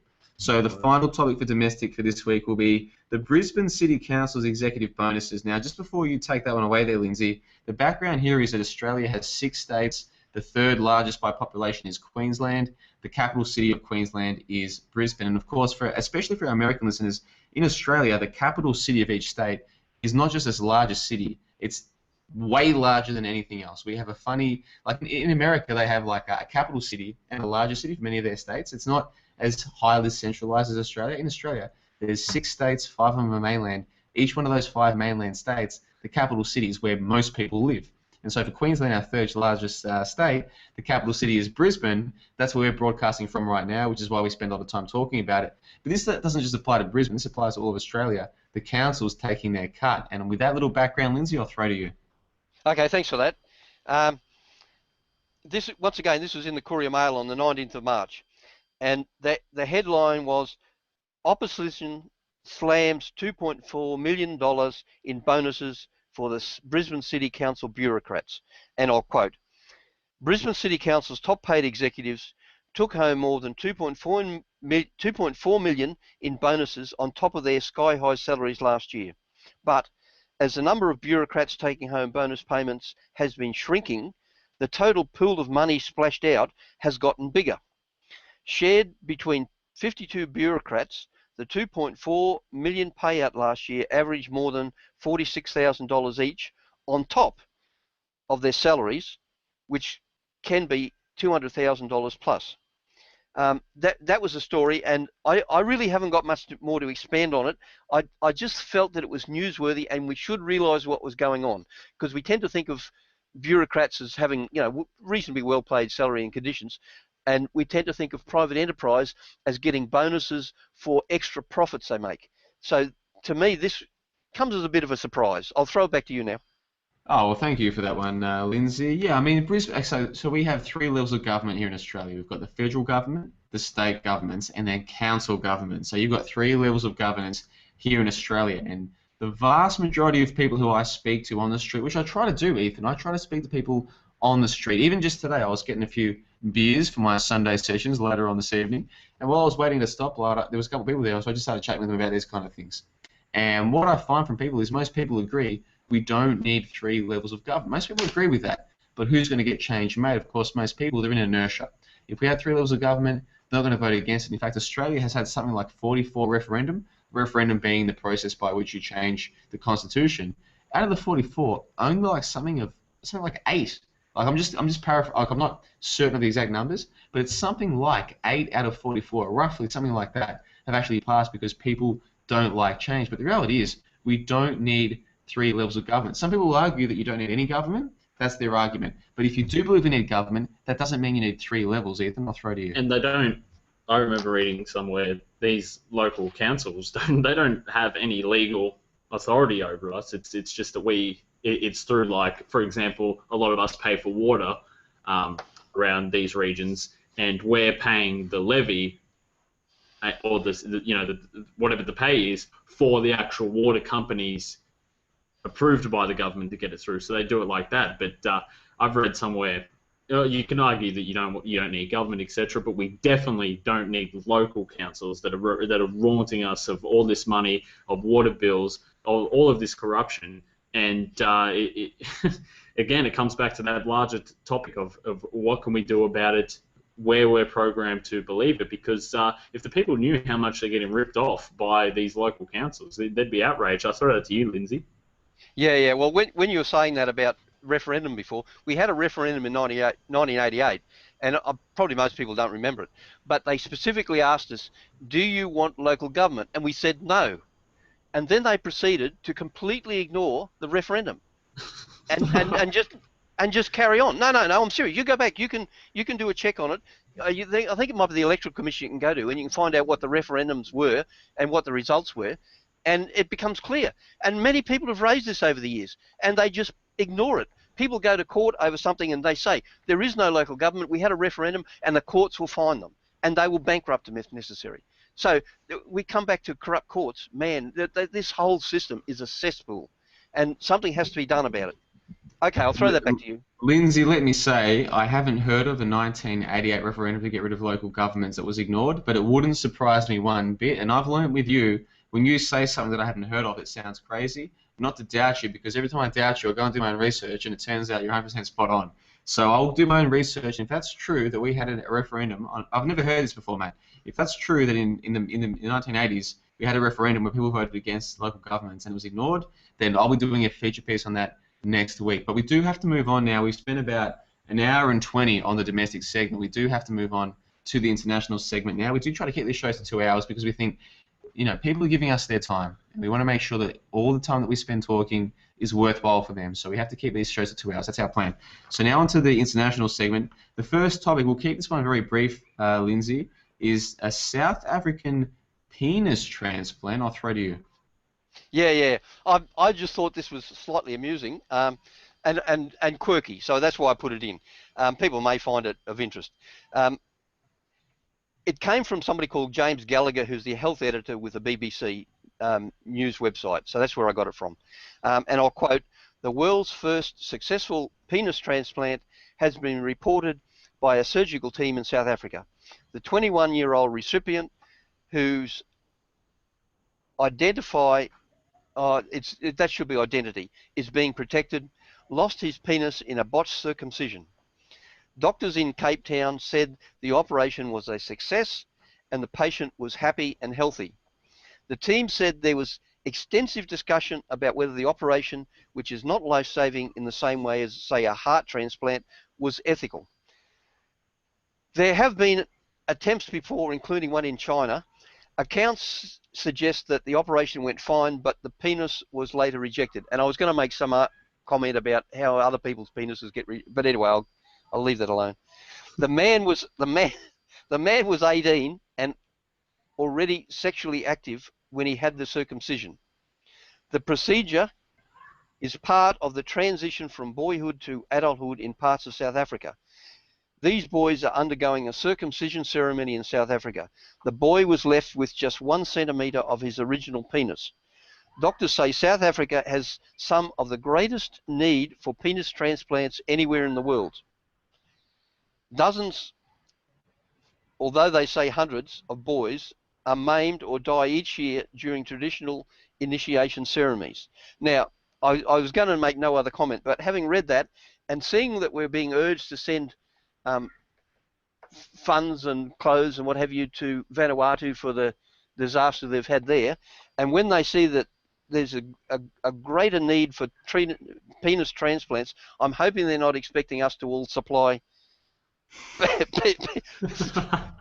Anyway, I'll leave it go there. You work that one out. See ya. Oh, Lindsay. Yeah, no.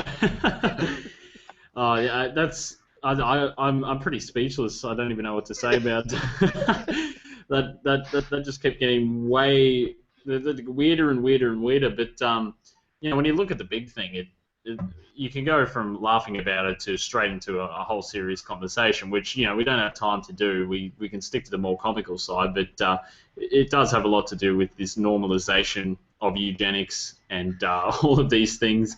But it's just madness. And why are the media covering this? It's I'll throw that one over to you, John. Mate, justiceforgermans.com in the live chat says, I wonder if you get in trouble if you move your penis to your forehead and go around without underwear on your... We're trying to do a serious show here. How can you be serious? Okay, Lindsay, so what other people don't realise is we do an agenda before the show. We all send through what we want to talk about. If Ethan throws through a topic that I'm not familiar with, I'll research it before the show so we can talk about it properly. And we try and do it semi-professionally, if that makes sense. And so when I got your agenda through this morning, Lindsay, about this topic, what I thought it was worth talking about is this fact that my personal opinion is if someone becomes 18 years old and wants to get a tattoo, let them. If they want to get their foreskin off their penis taken off them, let them. Like, I don't care. Do whatever you want. My issue is when we force kids into this, like when we do this to kids. I think, and this is, I know a lot of our listeners are circumcised or were circumcised when they're young. I'm not criticizing you or your parents. I'm talking generally here. I don't think this should be done to kids without their consent, and that's why I thought your topic was interesting there, Lindsay. And I want to throw it back to you there, mate. We live in a country where the majority of young boys are not circumcised, but in the United States, the latest statistics that I saw suggest to me that still in the United States to this day, the majority, and I could be wrong here, I hope I'm wrong, but the majority of young boys are still circumcised, as kids before they have a choice in the matter. Now, I'm not saying the circumcision is wrong or bad. I'm saying doing it to a kid is wrong. Lindsay, I'll throw to you. Yeah. When I worked in Papua New Guinea, I had a young fella up there, I think he was in his early 20s, who'd chosen to have a circumcision before he came to Papua New Guinea because he was afraid of disease from the high humidity climate and things like that. And that's an example of what you're talking about. I've got a mate, and I won't say his name on here, but he's brought out the proposition before that there is actually the foreskin is an integral part of intercourse, and there is actually an electrical discharge that comes from the foreskin. And I haven't got the details with me, and perhaps I can go in, or perhaps we can get him to discuss it one day. But I just found it interesting that certain things may not be happening between men and women when the male isn't has been circumcised. I'll just leave that one with you. No, Lindsay, it's funny. Like a lot of it, we do a serious show for 2 hours, and we've broken this first topic of the international up with this. But what people need to understand, and there's a lot of premise behind using this funny story as an example, because what you just mentioned, Lindsay, is important, especially if you're more of a spiritual person and understand how they're attacking us, not just in the physical, but on our spiritual levels. And it seems like you can go to a bigger discussion about eugenics, about forced eugenics, about decision making, about how these sort of things can disrupt the true connection between male and females. But I just want to talk about that. There is a bigger thing. We're not just saying this for no reason, because once you actually understand that this story is just a discussion point to talk about these bigger things, it goes from there, Johnno. Yeah, Rorschach in the live chat says that the Rothschilds took my willy. And I'm struggling here. Look, it's an important topic, Lindsay. My personal opinion is important because there's a question of Do little children have rights? I would say if you're tattooing a little baby, that's wrong. I would also say if you're cutting off part of a baby's ear, that's wrong. I would also say if you're cutting off part of its penis, that's also wrong. That's my opinion. I know it's probably controversial even within this community, but that's my opinion. If you get to 18, you want to cut off your foreskin, go for it. I don't care. Maybe you're better off that way. I don't know. But to do it to kids when they don't have a choice, I think that's fundamentally wrong, which is why I was glad that you brought that topic up today. We have to move on to the second topic of international, which is to do with low confidence in media and government. Lindsay, this is your topic. Take it away. Okay, I seem to be doing a lot of talking today. Okay, this is from the Salt Lake Tribune of the 11th of March. Down below I also refer to another news site, and I'll refer to that in a few minutes. But this story, the headline was Major Survey Finds Record Low Confidence in Government News Media, and was by an Emily Swanson from the Associated Press, and I found it on the website of the Salt Lake Tribune. And I'll quote, the 2014 General Social Survey finds only 23% of Americans have a great deal of confidence in the Supreme Court, 11% in the executive branch, and 5% in Congress. By contrast, half have a great deal of confidence in the military. The survey is conducted by the independent research organisation NORC at the University of Chicago. Because of its long-running and comprehensive set of questions about the public, it is a highly regarded source of data about social trends. Data from the 2014 survey was released last week, and an analysis of its findings on confidence in institutions was conducted by the Associated Press, NORC Centre for Public Affairs Research and General Social Survey. And further quote, the 11% who say they're confident in the presidency approaches a record low measured by the same survey in 1996, when just 10% said they had a great deal of confidence in the executive branch.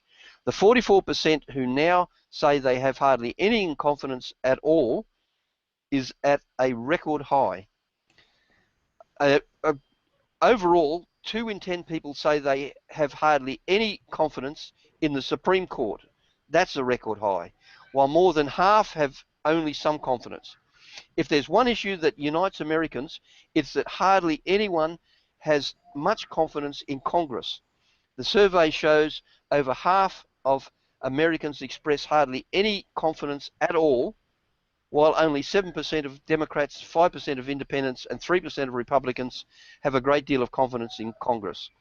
And then from the other survey, which was a news television program, WKBW, they say Americans identify their government as the #1 problem in the country.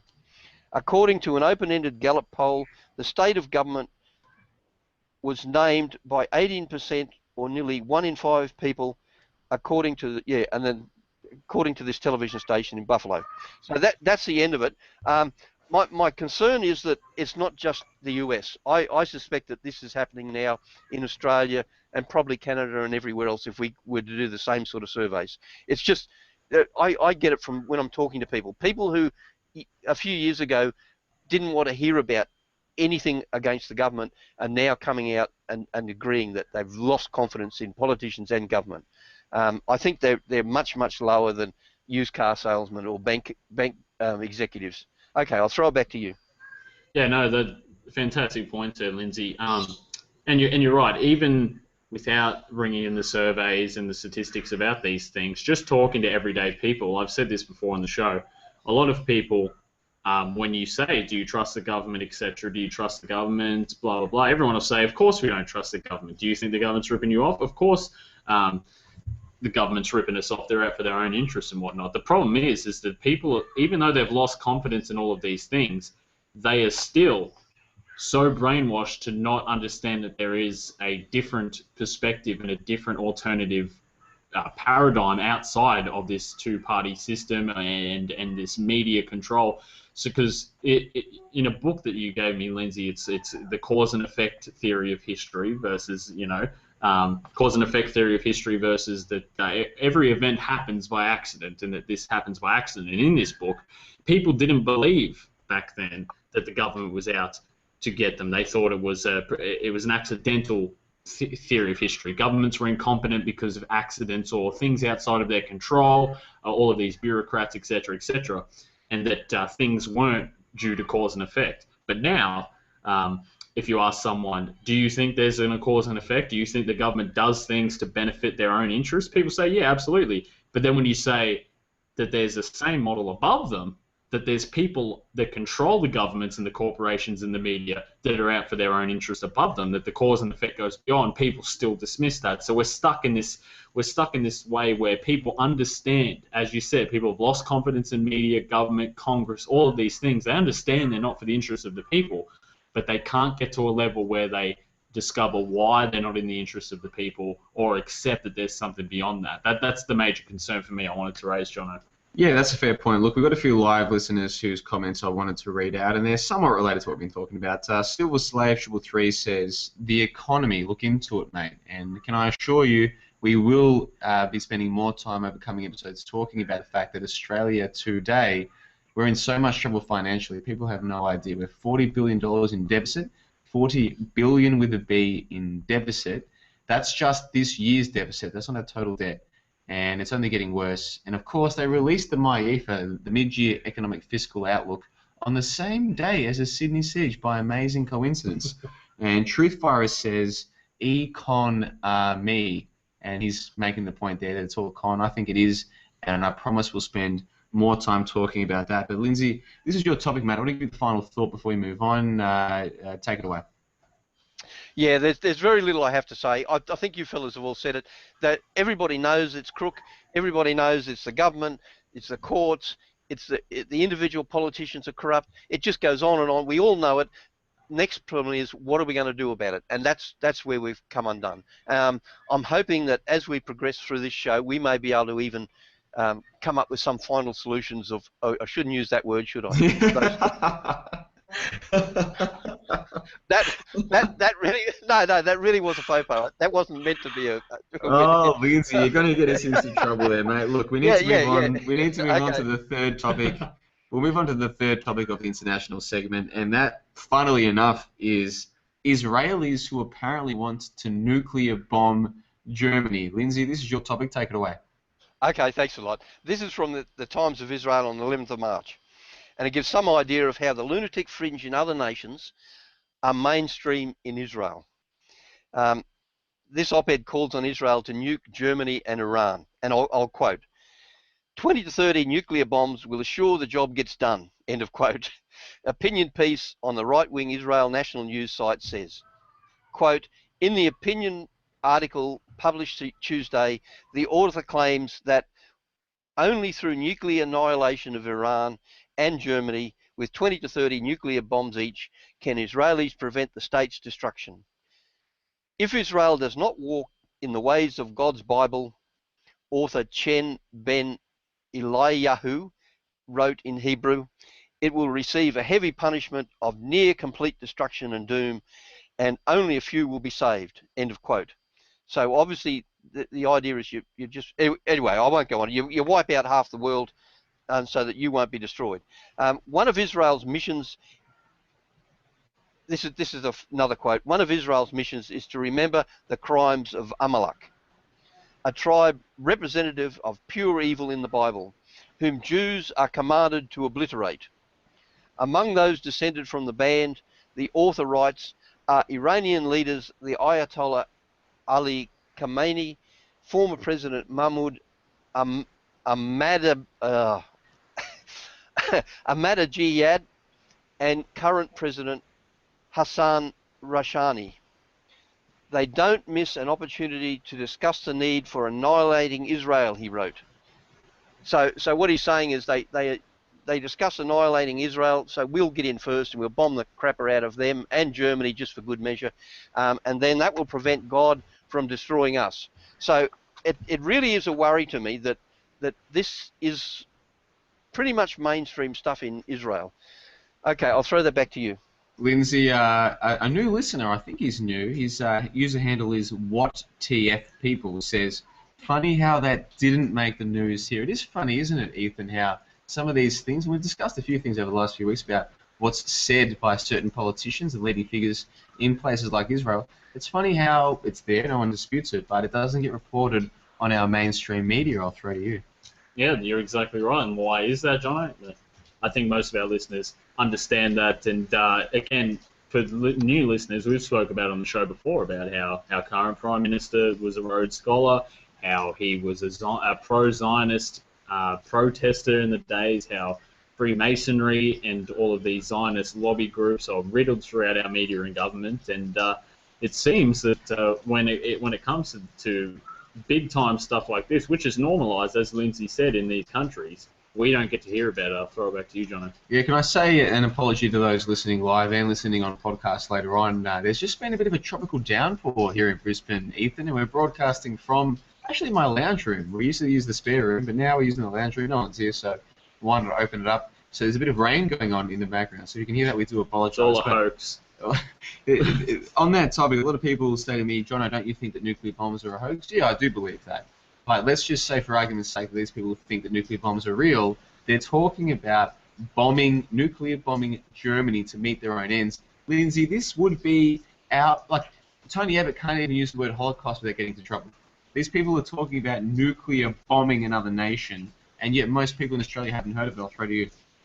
Yeah, no, they haven't heard of it, and even if they did hear of it, they'd probably go, oh yeah, that's all right. Just the fact that Israel is supposed to have nuclear bombs, but they have an absolute bloody hissy fit when somebody suggests that Iran might have nuclear bombs. And from what I can gather, everybody that's suspected Iran say, no, they haven't got nuclear bombs.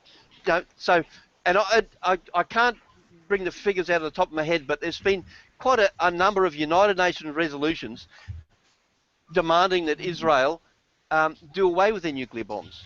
But nothing ever happens. They ignore it, and nobody objects to it. It is a case of one law for them and one law for the rest of us. Okay, I'll throw it back. That's enough for me. Lindsay, you have a number of books. You've got your own little library there. You've lent me a few books, one including the Samson option by Seymour Hersh. And I used to believe in all of this. I used to believe that Israel had 67 atomic weapons. I no longer do. I think the whole atomic nuclear bomb claim is exaggerated at best and a complete hoax at worst. But I understand that's a very controversial thing to say. Many people have never heard of this. I recommend with people they should do their own research. In fact, I say that about all topics. Don't listen to me. Don't listen to Ethan or Lindsay. I think they're smart, but maybe we're wrong. Do your own research. Look into the claims about atomic weapons and nuclear bombs. Make up your own mind. But we do have to move on because we're already up to 1 hour 43. We've got more topics to get through. This will probably be the last one, Lindsay, and that is the Anti Defamation League and their claims about white supremacy. This is probably our final topic. Take it away. Okay, I've seemed to be leading the charge against Zionism today, so I'll finish this off well. I got this from the ADL, the Anti Defamation League website on the 18th of March, and I'll just quote it. Two white supremacist groups, National Youth Front, and then in brackets NYF, and Traditionalist Youth Network, in brackets TYN, have launched a campaign against two intellectuals whose work focuses on race-related issues. The two groups have organised protests on campuses and used the internet to garner support for their cause. NYF member John Hess, at protests in Arizona, NYF, a branch of the white supremacist American Freedom Party, has targeted Lee Babout, an associate professor of English at Arizona State University in Tempe. Professor Babout is teaching a controversial course called, quote, US Race Theory and the Problem of Whiteness, end of quote. NYF members and supporters place flyers declaring Babout anti-white on campus and in his neighbourhood. White supremacist websites such as Stormfront and Daily Stormer then published Professor Babout's contact information. He has since received dozens of threatening and harassing emails and phone messages. Now, after this article in the blog area below it, one of the people referred to, a Matt Parrott, states, quote, neither Heimbach nor I are supremacists, and I doubt that the ADL would refrain from protesting a course entitled The Problem of Jewishness. And I think that pretty much sums it up. I mean, I've got books on the ADL and some of the things they've done over the years, and supplying secret information on people to the California police. There's a whole range of things they do. They really aren't very nice people, and for them to come out against somebody else protesting about something which talks about the problem of, or the theory and the problem of whiteness, I think is just absolute gall. Okay, I'll throw that back to you. Lindsay, we should say a lot of our listeners aren't really familiar with the ADL, the Anti Defamation League, but they've got a very peculiar name because they say that they're the Anti Defamation League, but basically their reason for existing is to defame anybody who criticizes Judaism or who stands up for white rights, and that's pretty much all they exist for. And so what you're talking about here is them coming out and lambasting what they call white supremacy.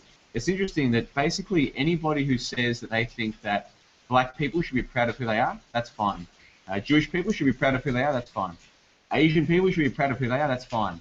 A white person being proud of who they are, no, you can't have that. You cannot have white pride in any way, shape or form. Otherwise it's called supremacy by these people. And I put to you and I put to our listeners who might not be familiar with this, but there's a reason for that, Lindsay. I don't know if we have enough time to go into an in-depth conversation about this right now, but in a brief moment, what would you say about this idea that white people are told you can't be proud of being white? Yeah. I've written a letter about this some time ago, and I could go back through my files and drag it out. But basically at the time, I made the point that if you love your children, it doesn't mean that you hate everybody else's children. You just love your children. And it's the same with your race. If you love your race, it doesn't mean that you hate every other race. You just love your race because they are your race or your children. And these people try to twist it. It's not altogether unlike the Goebbels quote or the Holocaust quote or whatever. They will grasp anything they can to try and stifle or demean us. And that's where they're going to overreach soon. The way they're going to overreach. Anyway, I'll give that back to you.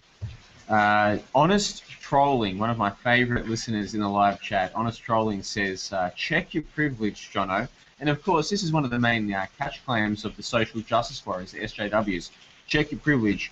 I'm so lucky to be white. And maybe I am lucky to be white, I don't know. But the idea that just because I have white skin, you can discriminate against me, well, that is, by most people's definitions, racism.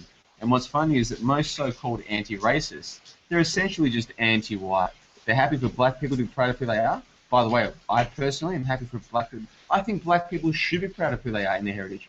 I think Jewish people should be proud of who they are in their heritage. I think Asian people should be proud of who they are in their heritage. And I also think that white people should be proud of who they are and their heritage. And anyone who says, oh, you're proud of being white, you're a supremacist, I say, what's your agenda? Because you clearly have one. And I think the Anti Defamation League, it is so obvious that they have an agenda that if you can't see it, you'll never see it. They're trying to shut down any concept that white people should be proud of who they are, and I say to them, they're the racists, not me. Lindsay, I'll throw back to you. Yeah, I agree with you there, and I think people need to understand that they're very well financed as well. I mean, you and I are working on a shoestring in your dining room. These people have got millions upon millions of dollars donated to them to do the work that they do, and that's why they're so successful at it. I'm just glad now that people like this Stormer or these other groups in America are now finally standing up to them and using their tactics of distributing this man's email address and phone number and what have you to people, because that's what they do to us. If you go back and have a look at some of the people who've been destroyed over the years, that's exactly what they did. They distributed their telephone number or their email address, and they were inundated with threats to their family. We're going to kill your kids, all this sort of thing. I think these people, these white groups that they're talking about, have finally decided to use the same tactics that the ADL have been using for decades. And I'm quite happy with that. I think it's about time it came. All right, I'll throw it back to you. Well, Lindsay, some of the listeners have said that they think that we're all in this together, that it's, forget racial divides, we're all fighting the New World Order. I agree with that. The issue is that some people, whether it's a cultural thing, a genetic thing, I don't know the answer, they seem to have more of a predisposition towards fighting the authorities than others. And I've been to a few protests here in Brisbane over the last year or two, and the reality is that even though Brisbane is now like 20 or 30% multicultural, to use their word, the protests are filled with white people. For some reason, white people seem to be more predisposed towards fighting authority than certain other cultures, ethnic backgrounds, what have you. So if they're coming for the white people, I would argue there's a reason for that. And I do want to say that yesterday, the 21st of March 2015, was the White Man March. Now, a lot of our listeners haven't heard of this. I recommend you look into it. It's called the White Man March. Of course, the mainstream media either ignores it or calls these people white supremacists. They're not white supremacists. I've listened to their podcasts. I've checked out their websites because I was curious about this as well. They're not white supremacists. They just feel that white people have a right to exist, and they feel that all white countries and only white countries are being filled with people from other cultures under the guise of multiculturalism. Nobody says that Africa's too black or that Asia's too Asian, but many people, including those in educated, so-called educated universities, are saying that white countries are too white, which leads people to say that, you know what, maybe this whole diversity thing is just a code word for ethnic cleansing of the white people. And that sounds crazy because we're told, oh, white people are so privileged, they're so lucky, they've destroyed all these countries, blah, blah, blah. Well, maybe those things are true, maybe they're not. You have to look into that for yourself. But what is certainly true is that all white countries and only white countries are being told that they're too white and that they have to be more ethnically diverse and multicultural. And so what's happening is every white country and only white countries are being taken from majority white down to minority white. That's the reality. Now, if our listeners, if this is new to you, if this sounds controversial, again, don't listen to me.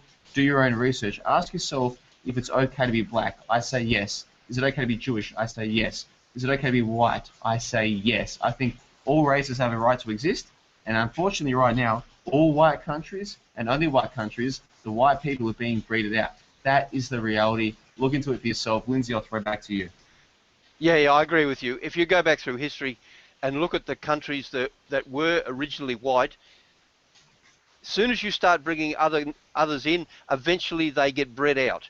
If you have a look at Portugal was a good example. They brought in slaves from Africa, and that was, I think, in the 1700s. Now they are basically a swarthy nation. That's just the end. These people know that. They've been doing this for a very, very long time to all the countries they don't like. They know what they're doing. They know what the end result will be.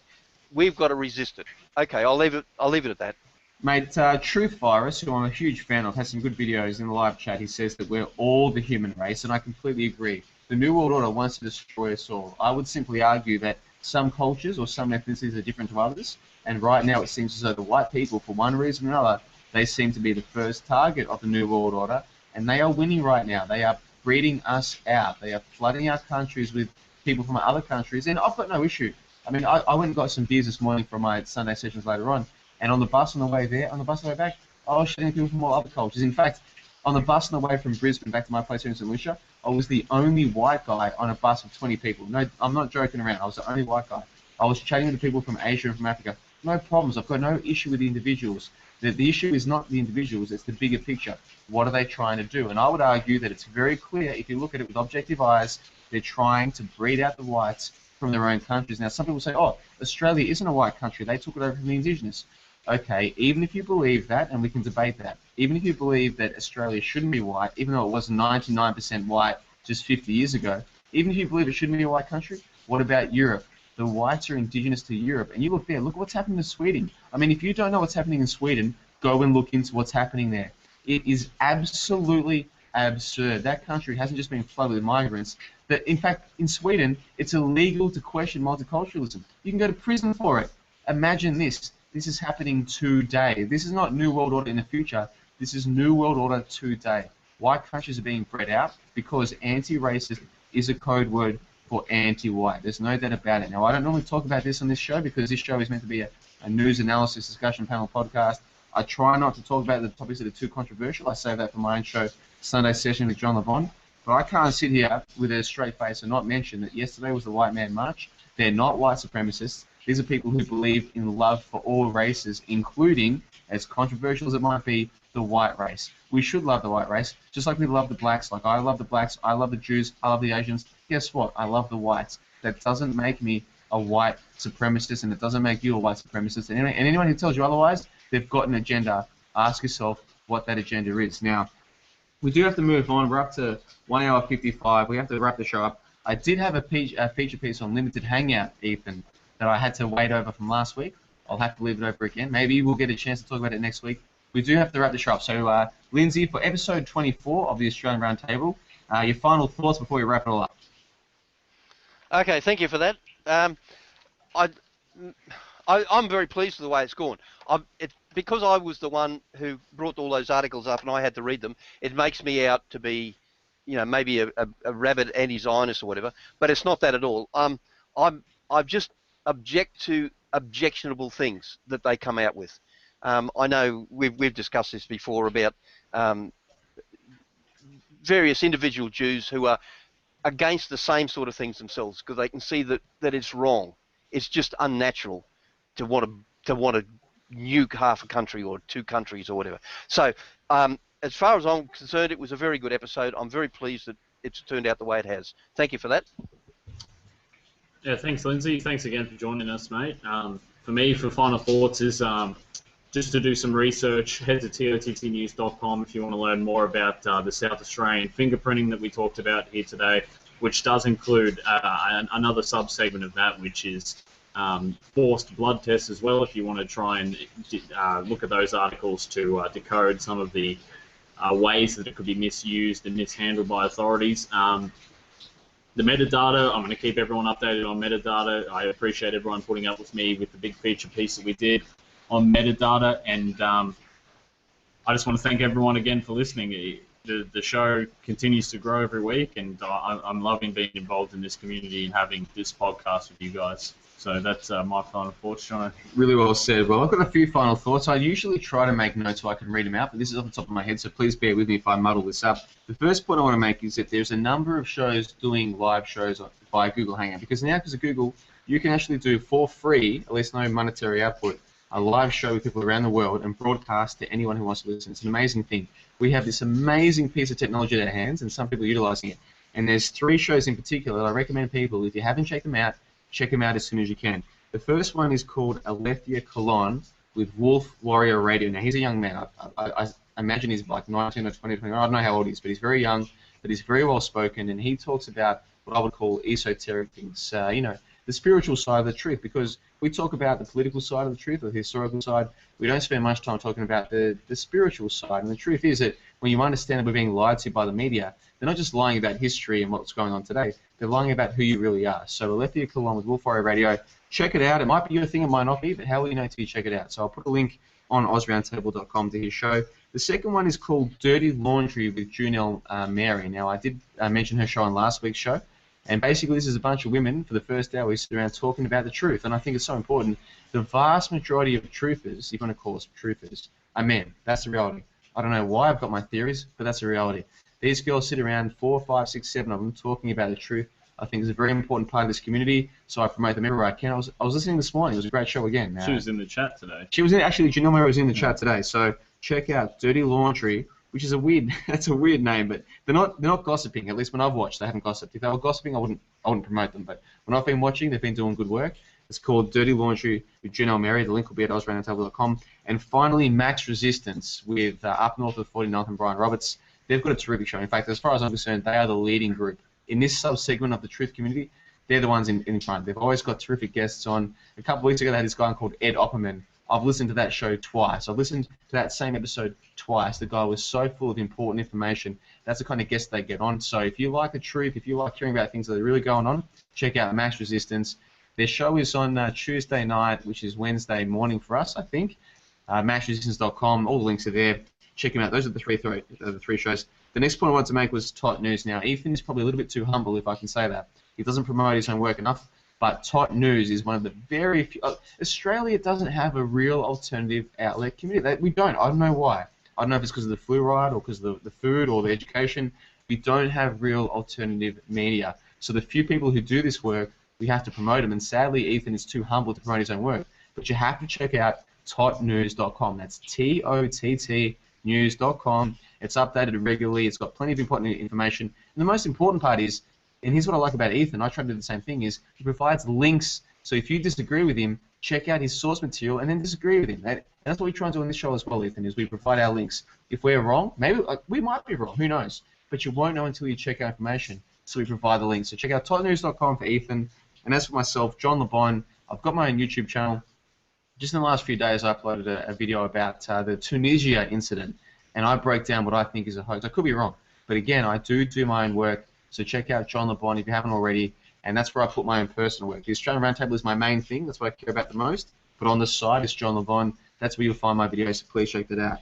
And just finally, I want to say a huge thanks to all of the listeners. We've had about roughly 40 live listeners right throughout the show, and as of last week, we now also have a Podbean account. So, if you're not familiar with Podbean, basically, it took me a couple of days, Ethan. I had to go back and download all of our shows, convert them to MP3, then upload them to our site. But we now have a Podbean account. Now, what that means is that if you subscribe, and look, I don't know RSS feeds that well, but my understanding is if you subscribe to our RSS feed, then our shows will come up on your iTunes or your podcast account every time we upload them. So if you don't want to sit there in front of YouTube and watch our shows, that's cool. The MP3s are now there. If you subscribe to our RSS, the episodes will be there as soon as we upload them, which is usually the next day. So we go to air on the Sunday, they'll be up there on the Monday Australian, which is like Sunday Night American, right? If you don't want to subscribe to us on RSS, that's fine. AusRoundtable.com, that's AUSRoundtable.com. We have a page for every episode where we provide the links. All the claims that Lindsay and Ethan have made today and that I've made today, we'll have the links there for you to double check, which we recommend you do. You shouldn't listen to me. You shouldn't listen to Ethan or Lindsay and think that we're telling the truth. Because we might be lying, we might be wrong, who knows? Do your own research. Anyone who tells you to believe something without giving you the links, maybe they mean well, maybe they don't. How would you know? Check the links. So AusRoundtable.com, all of our links are there. And now, as of last week with this Podbean account, also the MP3s are there. And we upload them at about 96 kilobits, so it's about 100 meg. 100 megabytes per episode. You can listen to them in your phone, in your car, wherever you go.